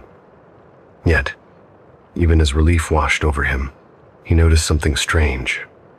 In his own inbox, a single email remained, unread and stubborn. The sender was unknown, the subject blank. He tried deleting it, archiving it, even moving it to junk, but the message refused to disappear. With a trembling hand, he opened it. Inside was one line, "Thank you."